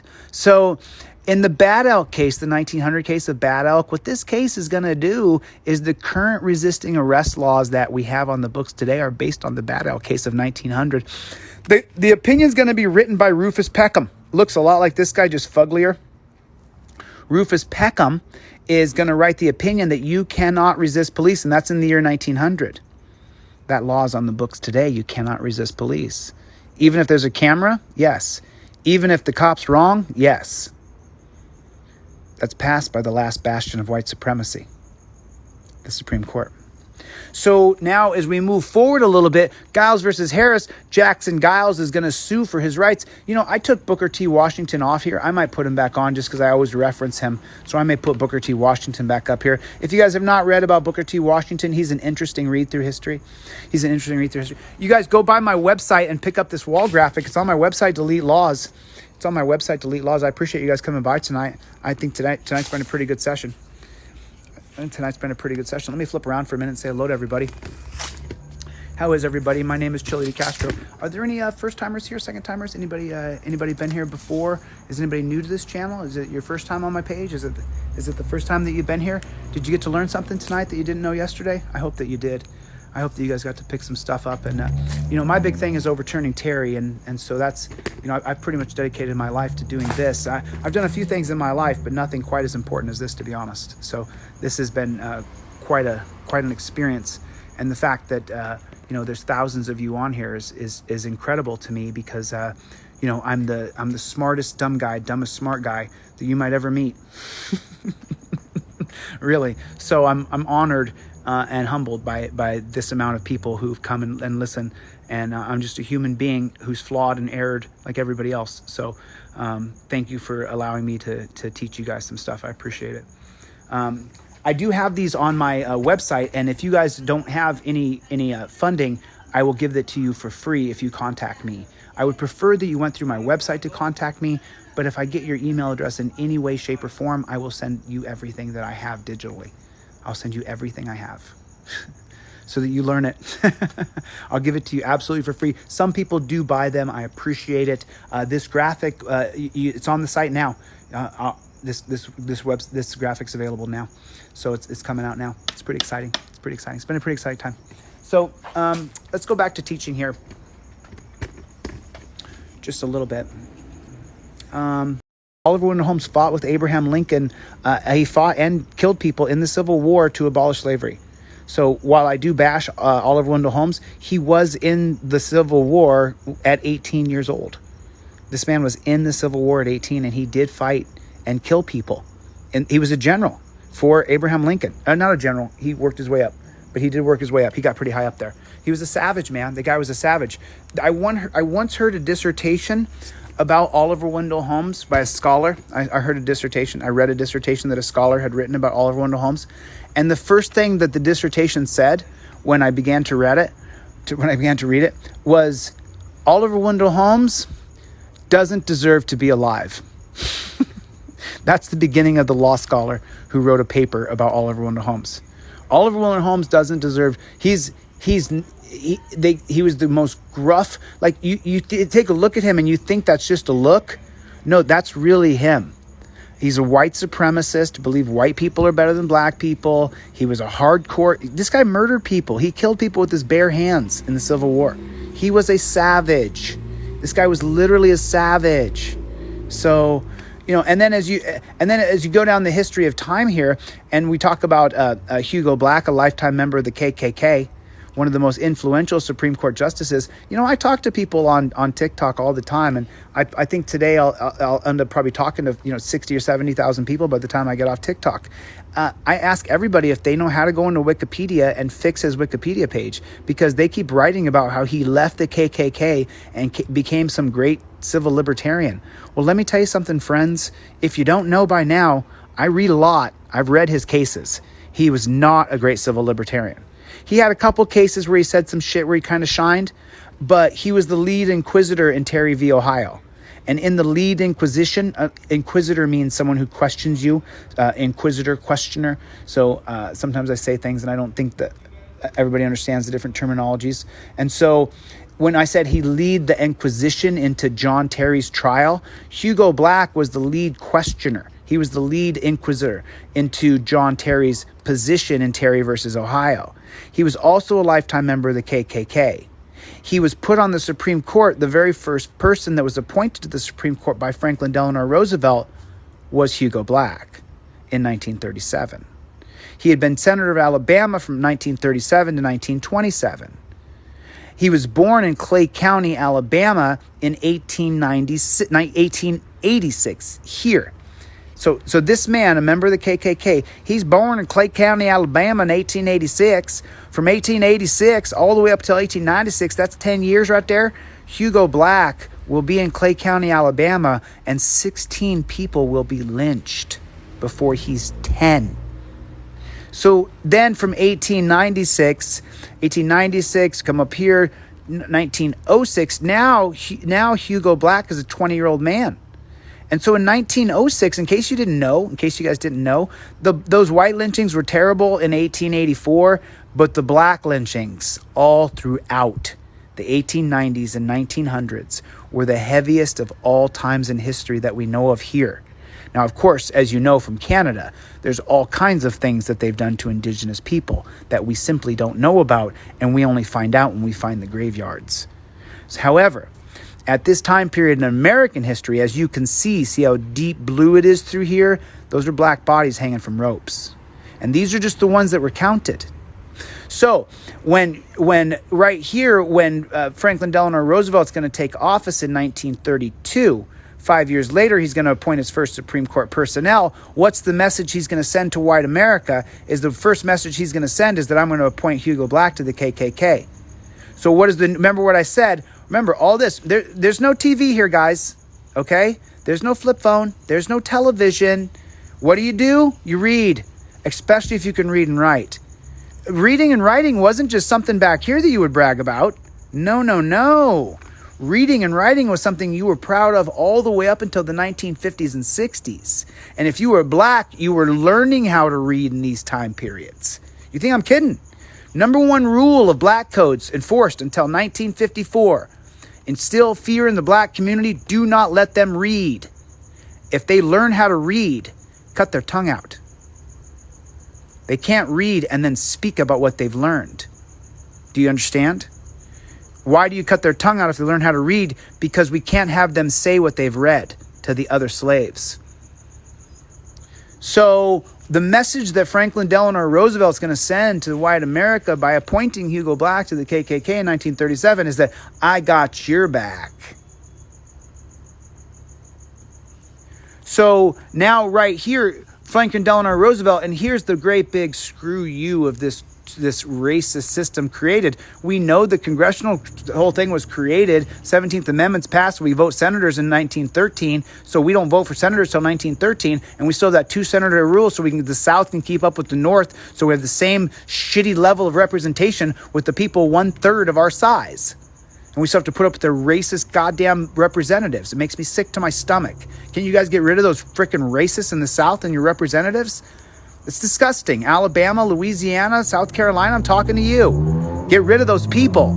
I don't care if they're on the left or the right. Don't think Biden's not a racist. He is. Look up on my YouTube page. Absolute power corrupts absolutely. Joe Biden's the star. He's a racist. If you don't know it, you didn't look into it. Forgive me for being so brash. I'm just a person. These things get me upset. So now as we move forward here, when he appoints him to the Supreme Court, this is going to be the very big messaging that we're going to have a different kind of paradigm moving forward here. Because now you're going to say that the 13th Amendment and slavery is going to end in 1865. But the truth is that's not true at all. Black people are not even close to free in 1865, not even remotely close to free. Because right here, I invite you to read The Racist Origins of Gun Control by Clayton Kramer or Steve Eckwall. I have both of those PDFs. If you go to my website, you can get them for free. Okay? So you guys can get them right there. So now right here, when he appoints this man to the Supreme Court, that sends a message that also, just so you know, the whole idea of having equal protection under the law, how in the world can we have equal protection under the law with the 14th Amendment if you're going to appoint a lifetime member of the KKK to the Supreme Court? What's the primary function of all the Supreme Courts? To defend your right to life, to defend your right to prosperity, to liberty, to due process, to part of the American dream. And so when you appoint someone to the Supreme Court who's a lifetime member of the KKK, you're sending a message as, and by the way, who's known as the greatest president in U.S. history? Can anybody tell me the answer? Who's widely known throughout the entire world as the greatest president in U.S. history? And why is that? Because he saved Europe's ass. He went in there, they'd be speaking German, and people say that, and just let me tell you something, that's true. If Franklin Delano Roosevelt hadn't jumped into the war, they would be speaking German in the UK today. And so that's why around the world, Franklin Delano Roosevelt is known as the greatest president in U.S. history. He did beat Hitler. He did end those extermination camps of the Jews. That's true. God bless him for those things. He cut black people out of the American dream in the process. I wish that wasn't true.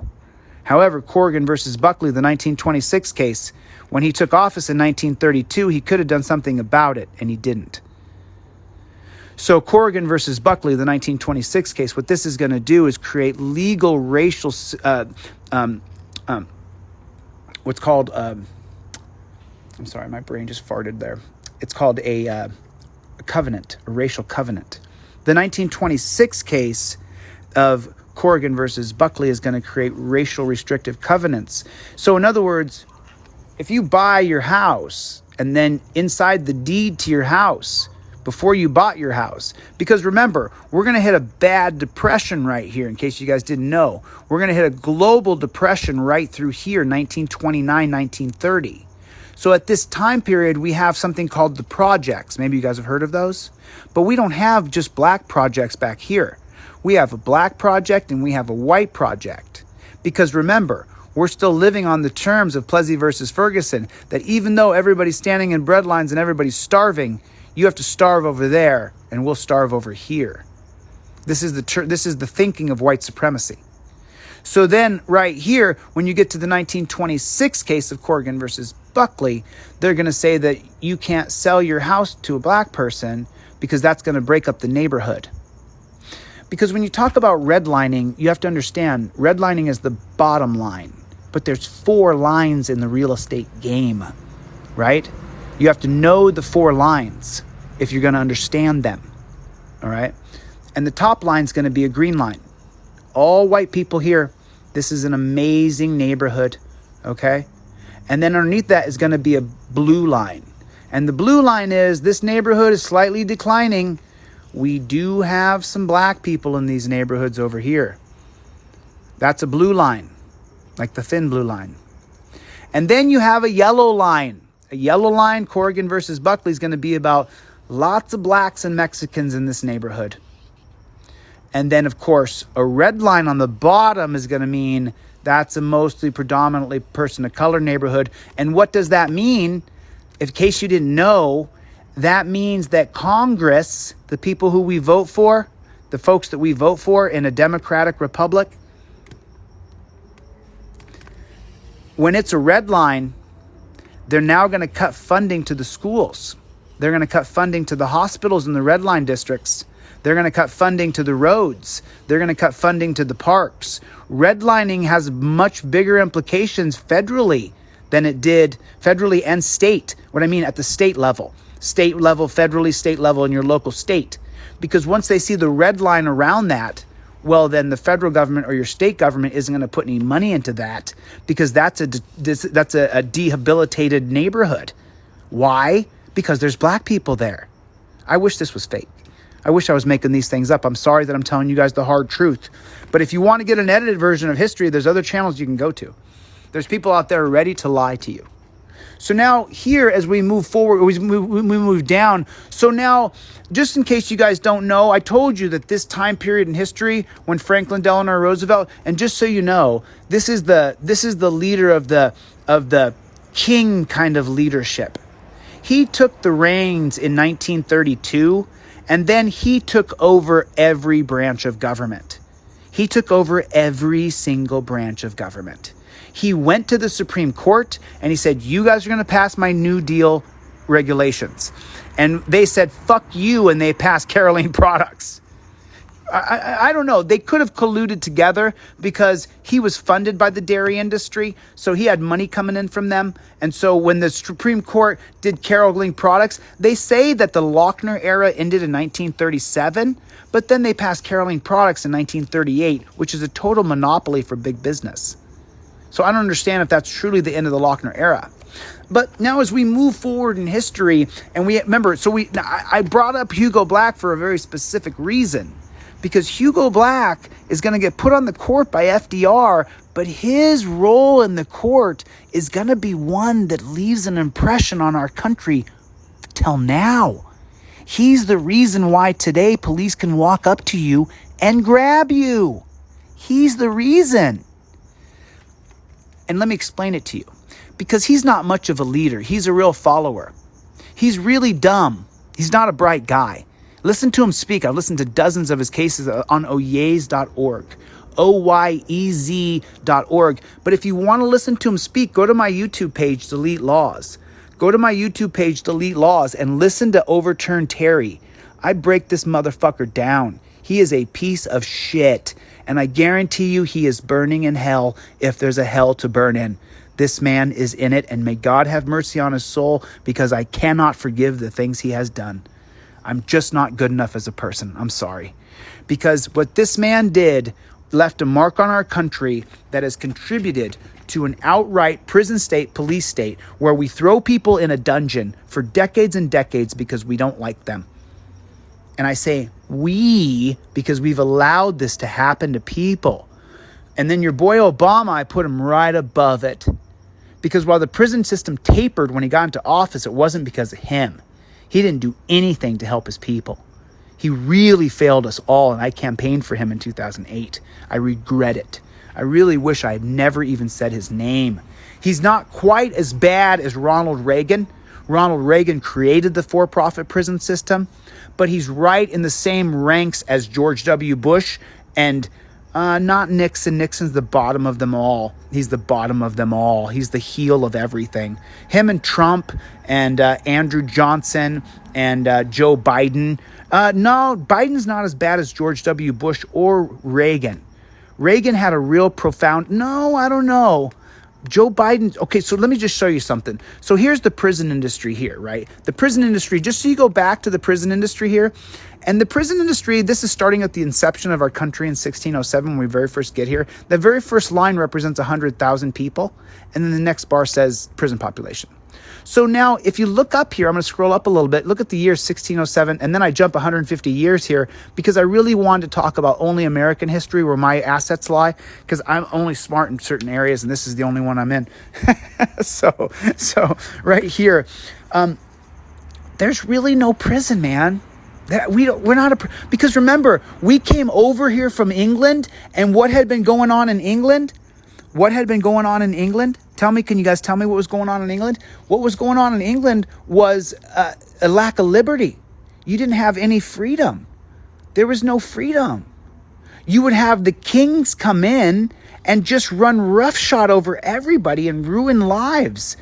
People who came to America that got on a boat, came to a wild land where there was peaceful Native Americans that were made out to be savages, and some were, just like we were savages coming over here, right? We attacked their land. What do you think they're going to be? If they even were that. I don't want to hack them because they got so fucked. But so now right here, there's no prison system. There's no prison system, right? There's no prison system. And we're not locking up anybody. And then the prison system begins when is that first little blip in the prison system? Would you take a look at that in 1865? When we put slavery in our Freedom Amendment, that's when the prison system actually begins. But this first little 20,000 people in prison, this is really just a bump in the road. This is just a tiny little bump of people. And this is really a lot of immigrants.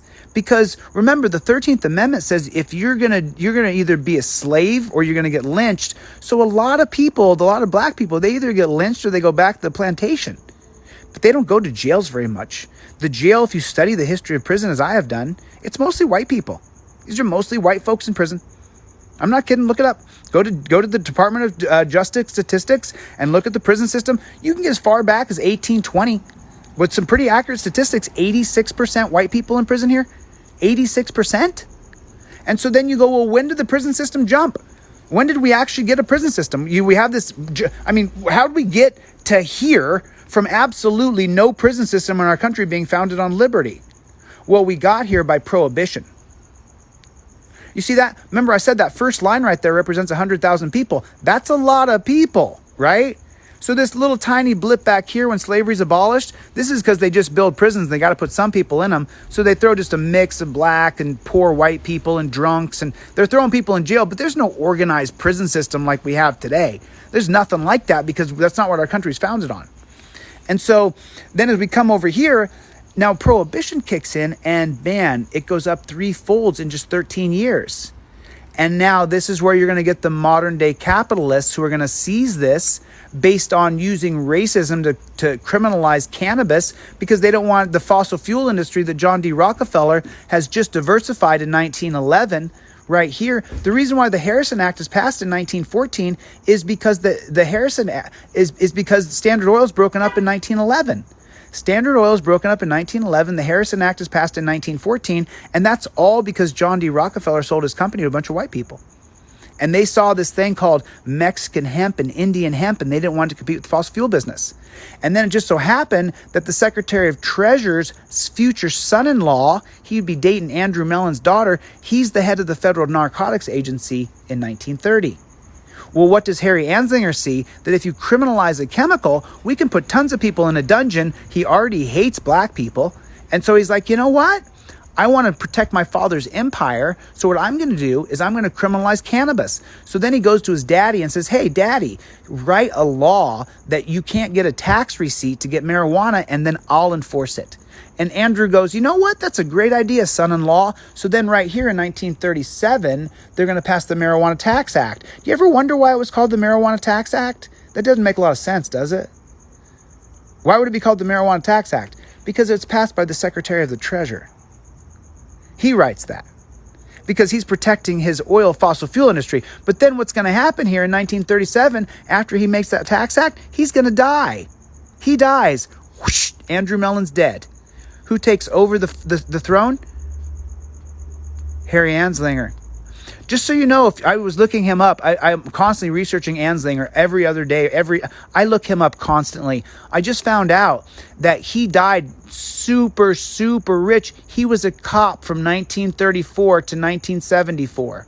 He was head of the FNA, federal, now called the DEA, Federal Narcotics Agency, for 40 years. Unprecedented. He died a multi-millionaire. Super, super, super rich. How does he do that being a cop? If you look up how he made his money, they say he made his money being an actor. Well, I've been a producer in Hollywood for a long time.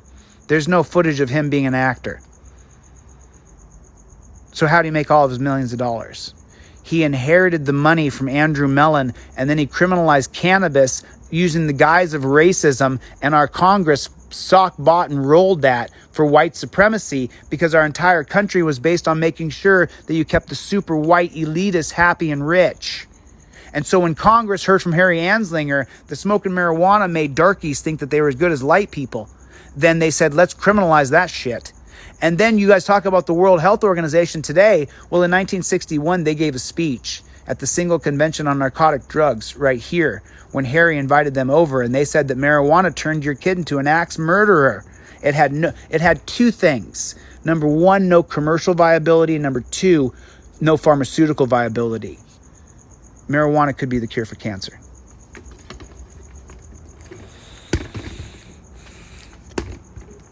You guys go by my website, Delete Laws, pick up a copy of this wall graphic or my ebook. I really appreciate it. If you can't afford it, I'll give it to you absolutely for free. Just give me your email address and I'll send it right over to you. That's my Venmo and my Cash App if you'd like to buy me a cup of coffee. I really appreciate it, but you don't have to.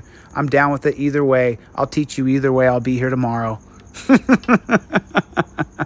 I'll be here every day. And now that the finalized posters are coming out, these are going to go up in schools and on people's walls, and people are going to start to teach this, and this message is going to go out bigger than life now.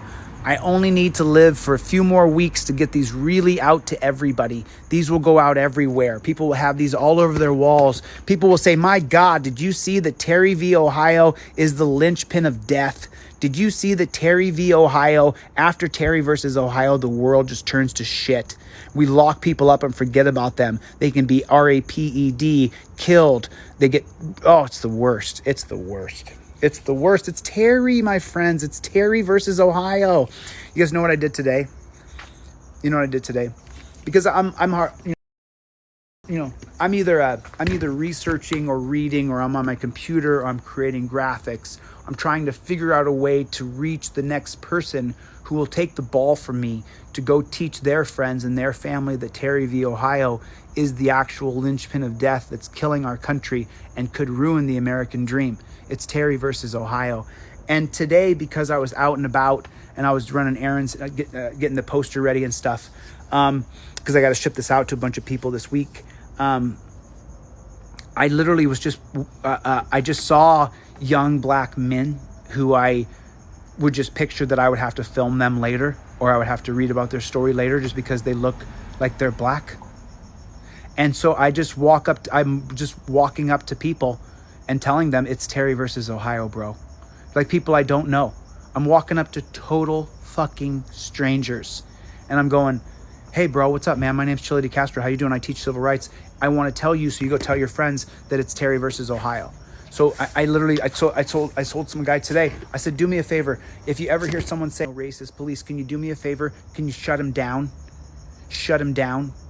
Shut that person down. Don't have them say that. And then explain to them that it's Terry versus Ohio. It's not no justice, no peace, no racist police. That you're wasting your time. All that manpower, all that energy, and you're not asking for anything. You're just bitching. And I'm bitching with you. Don't think I'm not poking my finger in your eye here. Obviously, we're on the same team here. If it's not obvious, well then, I don't know what else I can do, buddy. Okay. So, yeah, I haven't had a haircut in a week or two. I'm supposed to get a haircut yesterday. I just don't have I'm just, buy my poster. Thanks. I appreciate that. You guys go to my website and buy my poster. Buy my ebook on my website. I really appreciate that if you can. If you can, I'll give it to you for free. But if you can, I would really appreciate if you guys went and bought my ebook or my poster. It would mean a lot to me. It's only $20. Both of them are $40, but if you buy one, I'll give you that one for free anyway, as soon as I get your email address. Pretty much as soon as I get your email address, I've got about 6 or 8 documents I send to you right away. As soon as anybody gets their email address, I just go, boom, here's a bunch of shit. And I've been sending out updates to this poster this last week. I'm sure I've annoyed some people, but I wanted feedback. I wanted to hear what people thought about the poster. I've been working on this for a really long time, as you can see. So I wanted to get some feedback, And then my buddy told me today, I got to take off. Tomorrow's an actual, I'm going to get up early. I'm actually going to be up early because tomorrow I've got to actually put things together because I got to get on the road to Missouri. I'm heading to Missouri. You guys, while there's 400 people in here, please follow my friend Tina Slay. T Slay 2312. Her son was murdered by the police. I'm going to Missouri in a week. That's what I'm doing this fundraiser for. I'm heading to Missouri to go fight for Tina Slay's son, Caleb. Justice for Caleb. Justice for Caleb. But please follow my friend Tina Slay. She needs 1,000 followers to be able to go live whenever she wants. And she's sitting at home crying from her son being murdered. And no one will pay attention to her son being murdered. So I'm taking my happy ass. I'm driving to Missouri. That's why I'm asking.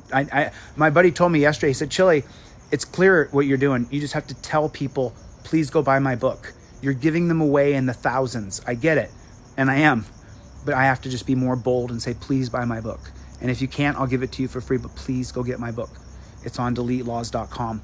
And some people don't want to put their credit card in, so I'll do Venmo or Cash App if you can. But if you can't, I'll get you the book. I'll get you all the literature. That's not why you're here with me. You're here with me so we can overturn Terry. I got to go fight for Tina Slay, and I got to fight to... Caleb Slay is a perfect case to overturn Terry versus Ohio. I have my own motivation because overturning Terry ends 9 out of 10 police stops. So, that's a big deal. Ending 9 out of 10 police stops. But if you guys will take a look at tslay2312, she's not someone who's a social influencer trying to be famous and never was. Nor was I. I just started talking one day after I built the art installation. So,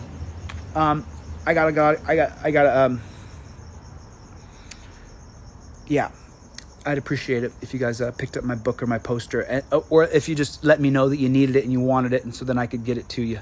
And you, by the way, there's still a back door on my website for the downloads. There's still a back door on my website for the downloads. It's not going to be there for long, but if you go to my website, Delete Laws, and then you go to the back door, which is the contact me form, and you fill in your contact information and push enter, all of my things will download for you.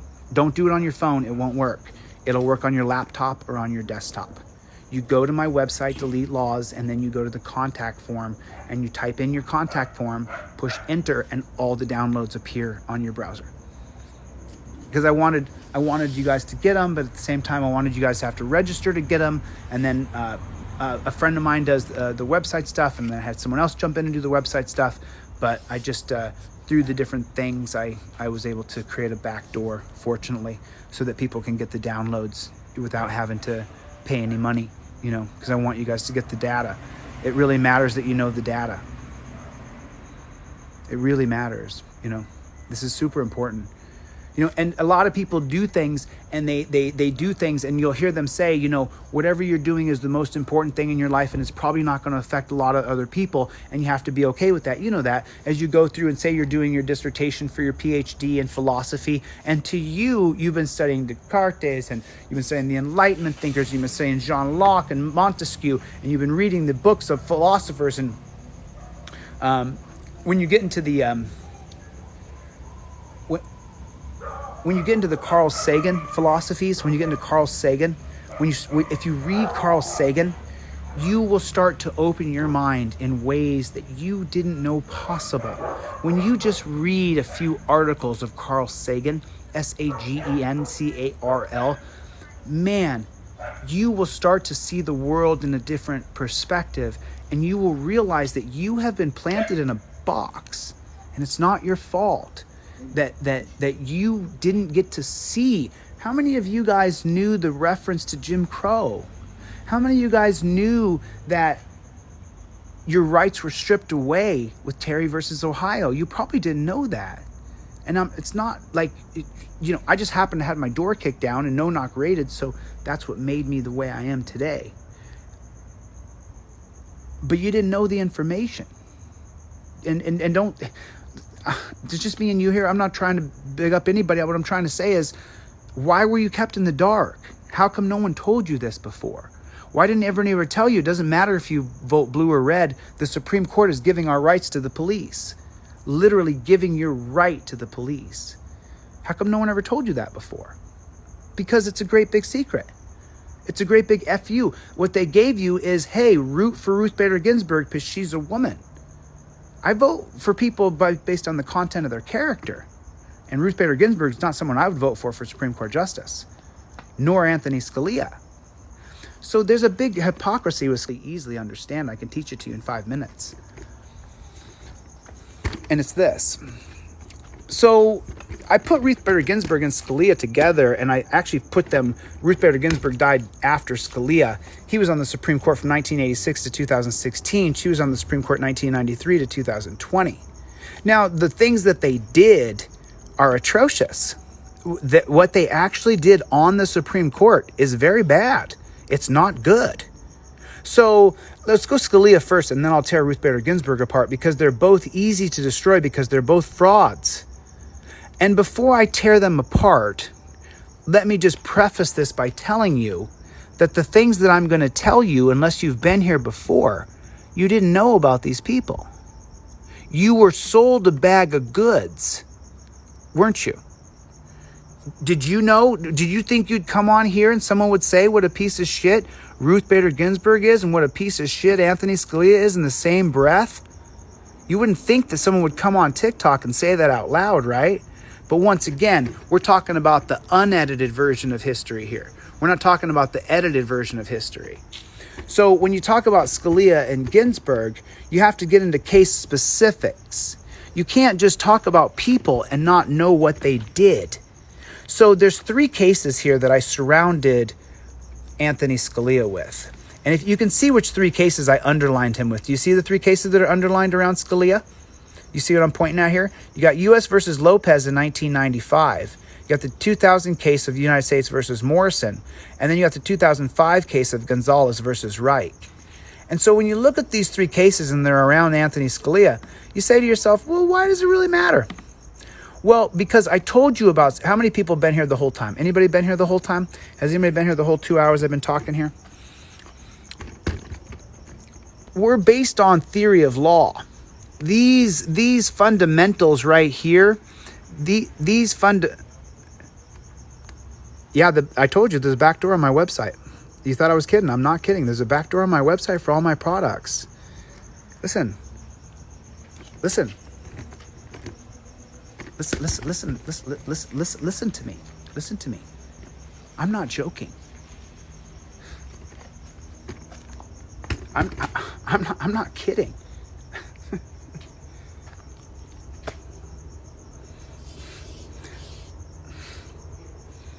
This means absolutely everything to me. I don't give a fuck if you buy my product. You're one person. Your $20 ain't gonna mean shit to me. But let me tell you what will. If I win you over and you start to talk about the men living in the boxes, if you stop pointing at China and you stop letting Trump and Biden both say, look at China, as we have more people in prisons than all 3 communistic dictator states combined, more than North Korea, more than Russia, by far, more than China combined, more than India. So there's a back door on my website for you to get absolutely everything that I have for free. It's just so dazzling to me that you. It's just my OCD's kicking in. I just gotta calm down. It's okay. Did I see Grizzly Punch go by there? Did I see Grizzly Punch go down there? Abolish the 4th Amendment? What's wrong with you, dude? Don't abolish any amendment. Are you fucking kidding me, dude? You go against any of our rights, you're against me, brother. You are against me, okay? You are against me. You're totally against me. I'm not. So remember, so the theory of law is a very complicated thing. The theory of law, I'm not going to get into realism. I'm not going to get into all the natural law theory. I'm not going to get into... So now right here, the theory of natural law is very specific. It's important that you know this. And then you'll understand what I'm going to tell you about Scalia and why I hate his guts. And you'll hate him too after I tell you this.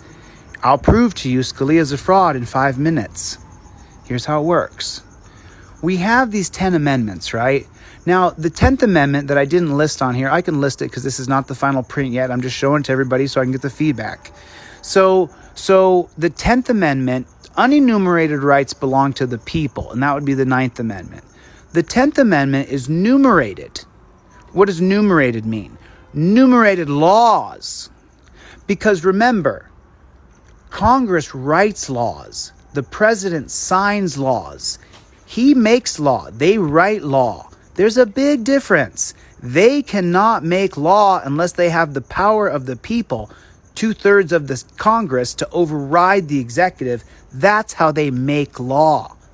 The Supreme Court, what they do is develop the constitutionality of whether that law is just, based on the idea of whether or not it passes these certain amendments. The 10th one being that Congress shall make no law not listed in the 10th Amendment. Every law that Congress makes is supposed to be listed in the 10th Amendment of the United States, written in 1776.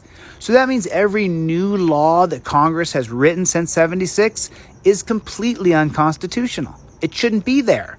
And Scalia, he said that. He said, man, you should not be writing laws that are not in the 10th Amendment. And so what Congress does is it uses a section of the Constitution called the Commerce Clause. They'll use the Commerce Clause Because when you got all the states together after the South seceded and we brought them back after we whooped their ass and a bunch of our guys died, then after that, Congress would use the Commerce Clause to regulate commerce. I'll give you a real simple example. Everybody in America cannot produce wheat on their farm, or we're going to be screwed, and globally, we're going to be screwed economically. And so Congress will use the Commerce Clause, a non-numerated law that was not written in 1776. They use a certain clause to create more laws, which if you're a textualist or a constitutionalist, you don't agree with that. You go, no, no, no, no, no, no, no. You write laws, you people go to jail. You guys write a new federal law, someone goes to jail for that federal law. You make a criminal out of someone when you create a gun law. When you create a gun law, you create a criminal out of somebody who was not going to shoot anybody but wanted self-protection. As soon as you put a criminality to your rights, it's the beginning of the end, which is why I think we're in the last throes of America. So now he's staunch about this. He's very staunch about it. He's like, I'm not going to sign anything.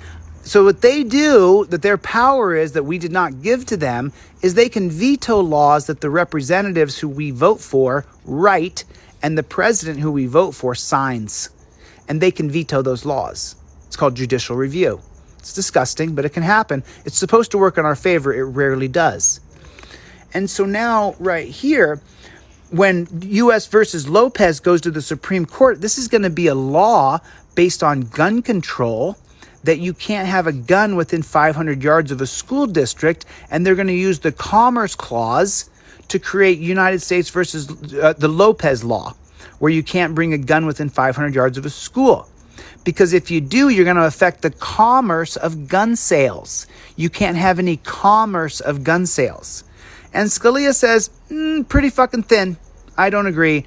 I voted unconstitutional. I get my conservatives to vote with me, and it gets struck down. Ruth Bader Ginsburg, she votes for this. Ruth Bader Ginsburg, she votes to use Lopez to create gun laws. Scalia says, nope, I vote against you. Scalia gets his conservatives to outvote Ruthie, and you can't create gun laws using the Commerce Clause. The big point that you have to understand is creating law using the Commerce Clause. I don't agree with that either, by the way. I'm not a textualist or even close, but I don't agree with that. So then in the United States versus Morrison, this is the Violence Against Women's Act. And this is going to tie to a date rape case on a campus, and she's going to drop out of school. And because she's going to drop out of school, that's going to affect commerce. And so they're going to use the Commerce Clause because she's going to drop out of school, and that's going to cost the school money. And then the airline can't get a ticket, and then there'll be no dorm stay. And Congress creates this big backdoor web to create this Violence Against Women's Act. And so Scalia says, you know what? You can't do that shit, dude. You're using the Commerce Clause. This is an unenumerated law that I do not agree with. I say no. And Ruth Bader Ginsburg says yes. Let's use the Commerce Clause. He gets his conservatives, she gets her liberals, and once again he wins because she was an abysmal failure at the court. An abysmal failure in every way. So then Scalia, who's this man of integrity, he's a textualist, he's a man of honor, Scalia is. Right? Wrong. In 1995, so just so you know, I wish I had the picture like I had in my old office, but the same Supreme Court personnel in 95 are the exact same 9 people in 2005. The picture looks ridiculous. It's the exact same personnel. If you went to a restaurant 10 years later and the exact same crew worked there, you'd be creeped the fuck out. You'd be creeped the fuck out. But instead, the same 10 people are the same job. And this man has voted against the Commerce Clause here. He's voted against the Commerce Clause here. And now Gonzalez versus Reich is about what? It's about marijuana. And so Ruthie Bader Ginsburg, who has voted to use the gun law on Lopez, the Violence Against Women Act here, and she lost in both of them. This time, Scalia says, you know what, Ruthie baby? I'm going to vote with you. I'm going to vote for the Commerce Clause. He breaks his own constitution. Look at him. You can see the liar in him. Just the fraud. You can see the lies deep in his eyes. Look at him. You're a liar, bro. You are a liar. You are a fraud.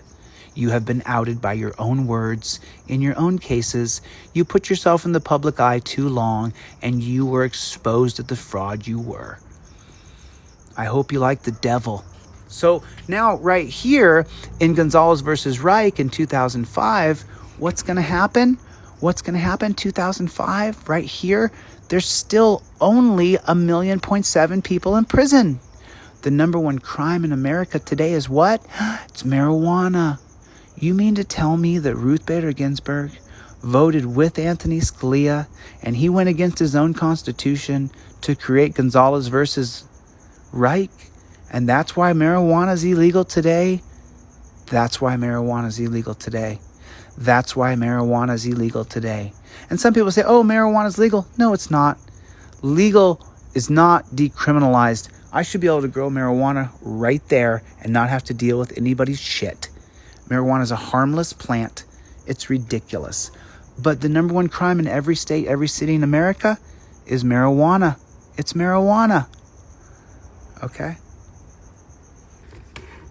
I just run over and grab a little water real fast. And so now we'll continue down the dissertation of history.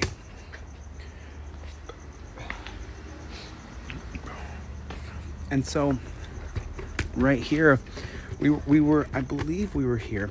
We were right here, and I had been talking about Franklin Delano Roosevelt a little bit. Where are you guys from, Modesto? You're welcome. I teach constitutional law here. You guys are welcome to go. And tomorrow I'll get the website on the map, on the graphic here. I don't have it on the graphic. I gave away 1,000 ebooks today. I gave away 1,000 ebooks. I gave away 1,000 ebooks this week. I gave away 1,000 ebooks. So check your email from me. If you guys sent me your email address, there's a very good chance that you have a free ebook sitting in your spam. I sent you guys I sent out 1,000 ebooks today. So there's another 1,000 coming out for free. So you guys check your spam folders if you guys didn't get my ebook. Make sure that if you sent me your email address and you asked me for a free book, I sent out 1,000 books. So you guys, there should be free books in everybody's inbox. Everybody should have a free book in their inbox. If you asked me for a book, I gave you one. I replied to all emails, so everybody should have a free book from me. Check your email. Check your email. You guys should have a free email from me. You should have a free email. So, the name of my oh, thank you. I appreciate you subscribing to my YouTube channel. Let those videos play, please. Got to get to 40,000 subscribers on YouTube. Got to get to 40,000 subscribers on YouTube. Because they're slowly banning me from TikTok because I teach history of law. I only teach history of law. I see someone earlier popped in about critical race theory. I don't know how to teach critical race theory. I apologize for that. I wasn't educated on critical race theory. I do understand it has to do with privilege. What I do teach is that Lone Wolf versus Hitchcock was not passed against white people. It was passed against Native American Indians. It was a law that we took the land back from the Native American Indians after we'd broken their culture with the Trail of Tears in the 1830s, 1850, where we assimilated Native Americans to our culture, and that Bad Elk case of 1900 is going to be based on the assimilation of Native American Indians. So that's what we're talking about here. And I think I'm going to put a nice black stroke on all these tomorrow. I'm going to put a nice black stroke on these. This will be my sample one for now, but I'm putting a nice black stroke. So in right here, Lone Wolf versus Hitchcock, this is passed against Native American people. And so has anybody ever heard of the 1919 case of Cynic versus the United States? This case up here. Has anybody ever heard of these cases?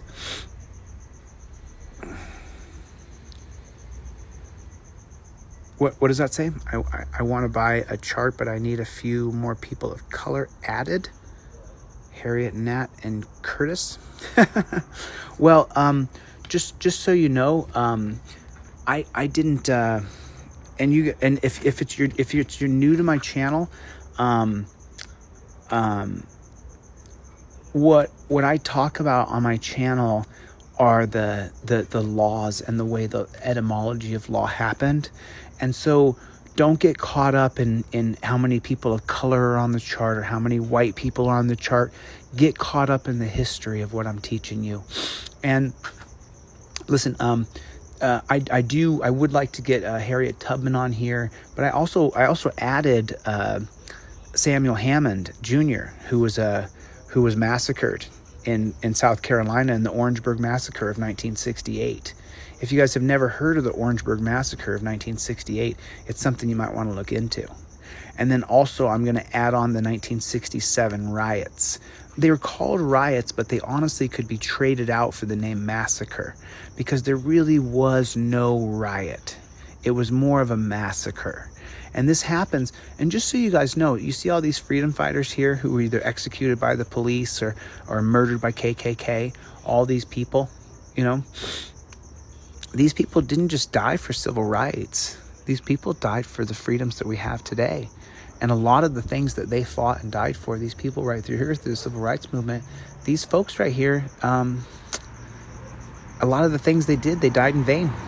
And then, oh, by the way, if you guys got the free downloads, someone already chimed in that the downloads on my website are legit. I'm not kidding. I offer you guys all the free downloads on my website.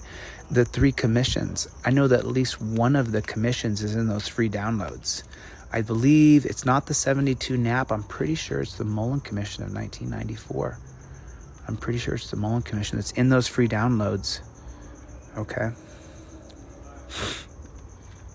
Yeah, that's why I'm fighting for this country. I'm fighting to get our freedoms back.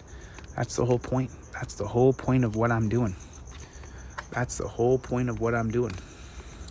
So hopefully, I gotta get on the road to Missouri in the next 5-6 days here. I'm gonna get on the road to Missouri. I believe that I can poke some holes in the police state up there in Missouri. I think that you guys follow my friend T Slay 2312. Just follow my friend T Slay 2312. Hey Pure, would you drop down Tina Slay's TikTok handle, please? You guys please get T Slay 2312. Please follow her. Let her know that I sent you and I asked you to follow her, please. She's a grieving mother whose son was murdered in his own front yard during a Terry stop. So if you guys would please, the way you get the downloads is either one, you can go to the shop and you can buy them, but if you don't have $20, then you can just go to the contact us on my website, Delete Laws. Go to contact us. Please don't do it on your phone. It won't work. It won't work on your phone. I've heard it won't work on your phone, but it will work on the laptop or on your desktop, and you just go to the contact us on Delete Laws, put in your information and hit enter, and then all of my downloads are available for free. I don't know if the wall graphic is on there for free, but I know the Mullen Commission is. I know the Racist Origins of Gun Control. I know a lot of the materials that I've read and studied are on those free downloads. I set it up myself. So I wanted to make sure that you guys got the free downloads without me having to send them and then reply and resend and reply and stuff like that. Yeah, T Slay 2312. Please make sure you guys follow my friend Tina Slay and tell her that I sent you, because she's a grieving mother whose son was executed by the police in his front lawn. He was shot in the back of the head twice. He was shot in the back of the head twice. So, oh, thank you so much. Just so you guys know, as we get down to a couple hundred people, so I can try to be a little bit more real with you guys. When I have hundreds of people in the room, I'm always afraid my account's going to get erased just for teaching history.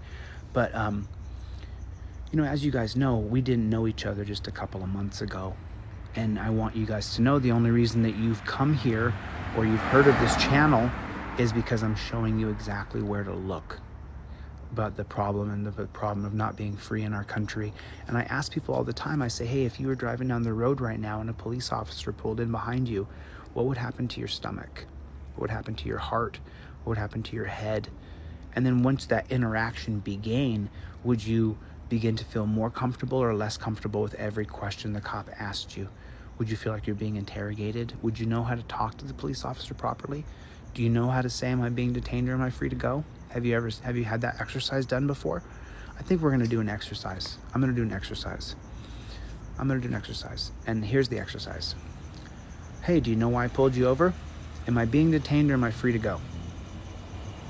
Well, where are you heading? I'm not discussing my day. Well, I'm going to need your license and registration. Give them your license and registration. I invoke the Fifth Amendment. I'd like to see my attorney. If he asks you another question, you repeat it. Don't harass me, sir. I'd like to see my attorney. I totally invoke the Fifth Amendment. And by the way, that is the Pot Brothers at Law script that I just gave you. That is the Pot Brothers at Law script that I just gave you. The Pot Brothers at Law. I just gave you their script. If you guys go over there, tell them I sent you. Those guys are good friends of mine. I really love the Pot Brothers. Mark and Craig are just the best. Those guys are the best. They really are. They really are the best. I am universal. Show me truth. My friend, I've been here for 2 hours. You just got here. I'm just a little tired. I really did a long teaching session today. So I just wanted to educate you guys as much as I could. Yeah, now that we're down to these numbers, it's and the numbers are just growing, guys. The numbers are just growing. It's Terry versus Ohio. It's not me. It's Terry versus Ohio. It's Terry versus Ohio. Can you tell 10 people? There's 175 people in here. Can you tell 10 people? Can you tell 10 people? Will you talk to 10 people, please? Will you get to 10 people?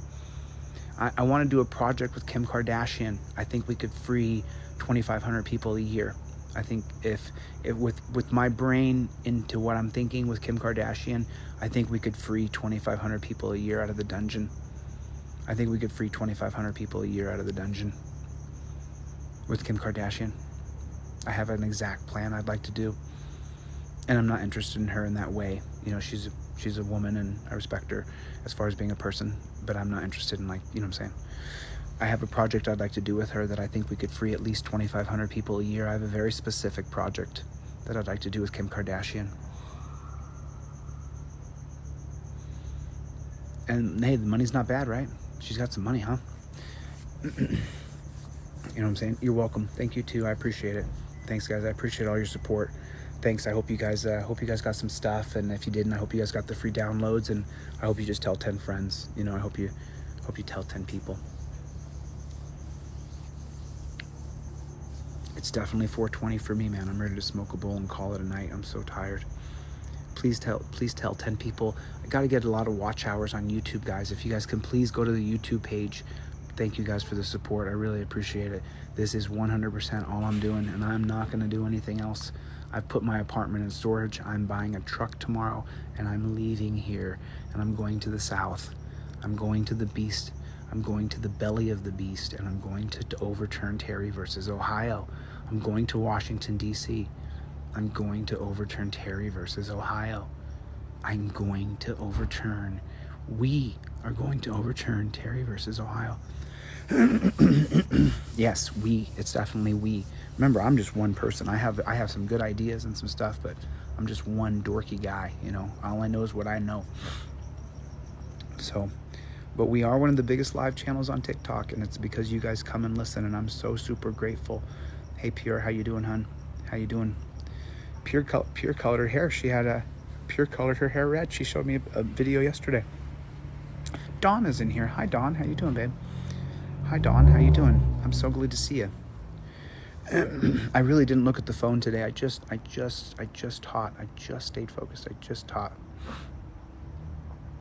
I would love to. I have a project I'd like to do with Kim Kardashian. I'm really not kidding.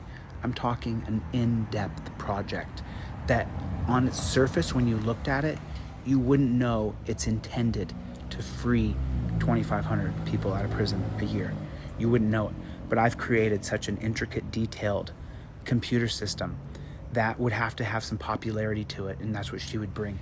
But it's a podcast about relationships. And in the process, we free thousands of people out of prisons. I'm really not kidding. I'm really not. I mean, so far, from what you know about me, I don't think I've bullshitted you guys yet. I mean, millions of people have seen the videos we produced. I haven't been fact-checked yet. I have been. I've made mistakes, tons of mistakes. I mean, I haven't been so wrong about something that someone, you know, for example, a lot of police don't know the laws. And when I've debated police, they'll often say things like, you don't know what you're talking about. And they'll say it on a podcast and then look it up later. And actually, I did know what I was talking about, brother. Actually, I knew exactly what I was talking about. You didn't, but I knew what I was talking about. Thank you. Praying for you too, brother. Praying for you too. I don't subscribe to any religion, no, but I do believe in a higher power. I just don't subscribe to a particular religion. Yeah. Hey, how you doing? How you doing? How you guys doing? It's good to see everybody. I'm sorry I've been gone. I've just been super, super busy, and just trying to get as many people to join the mission as I possibly can. What are we at? We're at 49,000 likes. Oh man, we need 600 likes to get to 50,000. I don't know if it matters. I hate to be petty, but let's just try to get there. And just take your finger and tap. Let's just go over 50,000 likes real quick. We're only 500 away, and we've got 200 people in here. We could just do it really quick. If everybody does 4 or 5, we're over 50,000 just like that, and that's cool. And I don't know if it matters at all. I have no idea what that means. I know at the end of every week, just from the roses that people throw to me, I'm making like $100. I'm making like $100, which is, that's a cell phone bill. And I am definitely a commoner. I'm definitely a commoner just like you, 100%. I'm not an elitist or even close. I'm not even remotely close to an elitist. I'd get my teeth fixed if I was, I'll tell you that. I got some teeth. I need some teeth work bad right now. But, what are you gonna do? Thank you for the support. I appreciate it.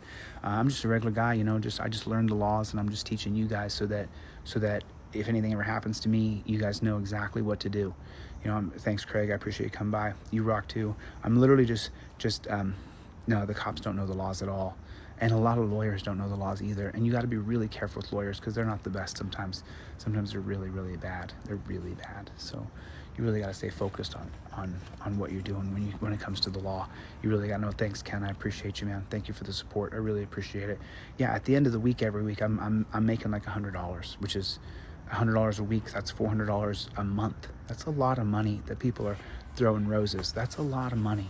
I mean, I think, you know what I mean? I also come from a very humble upbringing. We had a single level house, 2 bedrooms in Alaska. So, the fact that I've ever driven a BMW in my life is, I've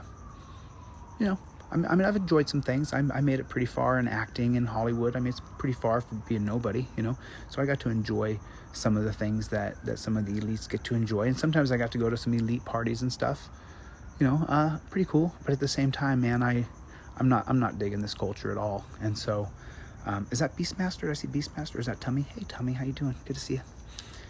And then by the way, as I've done this mission here, what's happened is there's been about 24 people, from Tummy to Dawn to Beastmaster to Bailey, all these people who have Stephanie, who have connected with me and have moderated for me, because the first month I was on, we'd get 5,000 people in here, and my account would get suspended every frickin' week in, week out. There was a while I couldn't even get on live. I couldn't stay on. I'd be off the live in 5-10 seconds flat. But now it's growing and growing and growing. So we're getting bigger and bigger and bigger. Hopefully TikTok doesn't kick me off the platform, Hopefully I can stay on. Yeah, follow my friend Tina Slay, TSlay2312, please. Follow my friend T Slay. See, look at that. I tried to get to 50,000, now we're at 59,000. That's just incredible. I guess you just have to ask. So, oh, thank you, Isaac. I appreciate that. Yeah, you can go to my website. I'll show you I'll show it to you. Thanks, Isaac. I appreciate it, man. If not, and don't worry about it. Also don't worry about it. Just so you guys know, you don't have to give me anything to participate with me. Just so you know, I do have to be bold. I need to be bolder and say, hey, I need to do some things. I need to be a little bit bolder. But you don't have to participate any financial gains towards me for to be a part of the movement. And you are the movement. I'm just the guy who's showing you where to look. So you don't have to give me anything to participate in this. So don't think that. All right. I think I've made it pretty clear. I'm pretty transparent, and I've put my stuff up for free. So you literally can go to the same website that I'm showing you where my Venmo and Cash App is. You can go to the exact same website and get everything for free right now. So you can go to my website. Thank you for getting the poster. By the way, Little G121, I'll update your poster tomorrow when I finalize this tomorrow. This is only the final preprint. This is the final preprint. I'll have the brand new one tomorrow. I'm going to do a little more tweaks on this tomorrow. Oh, that I think someone asked earlier. That's my Venmo and my Cash App right there. And please don't go crazy. Don't kill yourself. A cup of coffee is really all I'm ever looking for from people. Just a cup of coffee. All right. Don't go crazy. It'll just make me feel bad if you do. Sometimes people send me like $100 or something, and I'm just like, I don't know how to take it. It's like hard to accept that. It really is, because I know what I'm offering the world is big, but everybody's struggling right now. No one's rich. No one's. I mean, maybe a lot of people who are balling, but most of the people I know, I'm a week over on a haircut because, you know, it's life. You got to be careful. You got to make sure that and I got to get to Missouri. I got to get there to fight with Tina Slay, and I'm going. We have a rally October 24th in Springfield. We have the NAACP chapter coming. We have some folks from the Ferguson rally coming. We have we literally have some people who have identified themselves as Nazis. We have some people who have identified themselves as Nazis. We have some black supremacists who are coming to the rally on October 24th. We have different groups of people whose people have been killed during Terry stops who are coming to the rally in Springfield on October 24th. So what I got to do is just get in the car and drive my happy ass there and have my speech ready and be ready to blow it out of the park, so that people start to learn who Tina Slay is and they start to learn who Caleb is, and we need to start the overturning of Terry. I can't stand behind a camera in LA and get anywhere. I have to go after these people, and there's a very good chance that I'll be arrested when I get to Missouri. There's a very good chance I'll be arrested. So then I'll really need your help. October 24th, if you don't hear from me on October 25th, I'm in jail. Just so you know. So there's that. Yeah, that happens on October 24th. I'm pretty sure they're going to arrest me. I plan on accusing them of corruption. And in Missouri, they've written a bill that makes it illegal for you to accuse the police of corruption. So I'm going to go there and I'm going to accuse the police of corruption in front of the police department. You can't mute my Fourth Amendment right, brother. You can't do that to me. Because if you do, I will fight you with every legal remedy I have. I will not break the law other than consciously objecting. I will consciously object and break the law, which is standing in the road. That's consciously objecting is what that's called. I'll do that, but I will not viciously break the law. I will not hurt anybody. I will not destroy anybody's property. I will not do anything illegal or cause a victim of any other person. I will consciously object and break the law, but I will not break the law and cause violence or smash anything or destroy anything or attack anybody. I will not do that. So the movement that I'm a part of is a peaceful movement, and we're going to use our right to petition and our right to assemble. I do not endorse or condone violence, and I only endorse the idea of peacefully protesting. And we're going to overturn Terry. Thank you, dude. Thank you for buying the poster. I really appreciate it. Thanks a lot. I have your email address now, and I'll send you over that ebook. As soon as you guys register, I'll have your email address, and then I'll send you the other products that you didn't get. That's tonight. I'll do it tonight. I'll get everybody their stuff tonight. I sent out 1,000 books over the past couple days. So if you contacted me and you said to give me a book, I gave it to you. If you sent me an email and said, I want that book, you have it. It's in your email. I spent the entire fucking day yesterday clicking. My whole day I spent clicking. So 1,000 sent out yesterday. 1,000. Thank you. Appreciate you. Thank you for your support. I really do appreciate it. I guarantee you this, man. We're going to fucking try. We are going to try. I am going to give every effort that I possibly can. I'm leaving Southern California. The best time to be here is now. November, December. The best time to be in Southern California is November and December. I already just dealt with the fucking heat for 2 months. And now instead of being here and enjoying this beautiful winter that California is, I'm getting in my car and I'm driving to Missouri. And then from there, I'm heading to Louisiana and Alabama and Texas and Florida. And I'm going to go give speeches on playgrounds. I'm going to go talk to kids and I'm going to explain to them it's Terry versus Ohio. You think I'm kidding, man? You think I'm kidding? I'm putting all my shit in. I already got a storage unit. All my shit's already in storage. I'm out of here. Nothing's going to happen if I stand here forever. Nothing's going to happen unless I go take on the people who are doing this. I'll have to come back here to run for governor, but I'm not going to do that for a few more years. But then, yeah, I'm going to run for governor of this state. I win California. We can change this fucking world. and then I won't have to stand in front of a freaking phone. You ready? Anyway, that's my roommate. I gotta get out of here. Love you guys, man. Thanks for watching. I really appreciate it. Thanks for coming by. I hate to leave a couple hundred people hanging, but I gotta go. Thank you for the support. I appreciate it, and God bless. All right. Hit me up on DM if you guys want a free book or a graphic. Don't hesitate. I'll give it to you for free. Okay, thanks.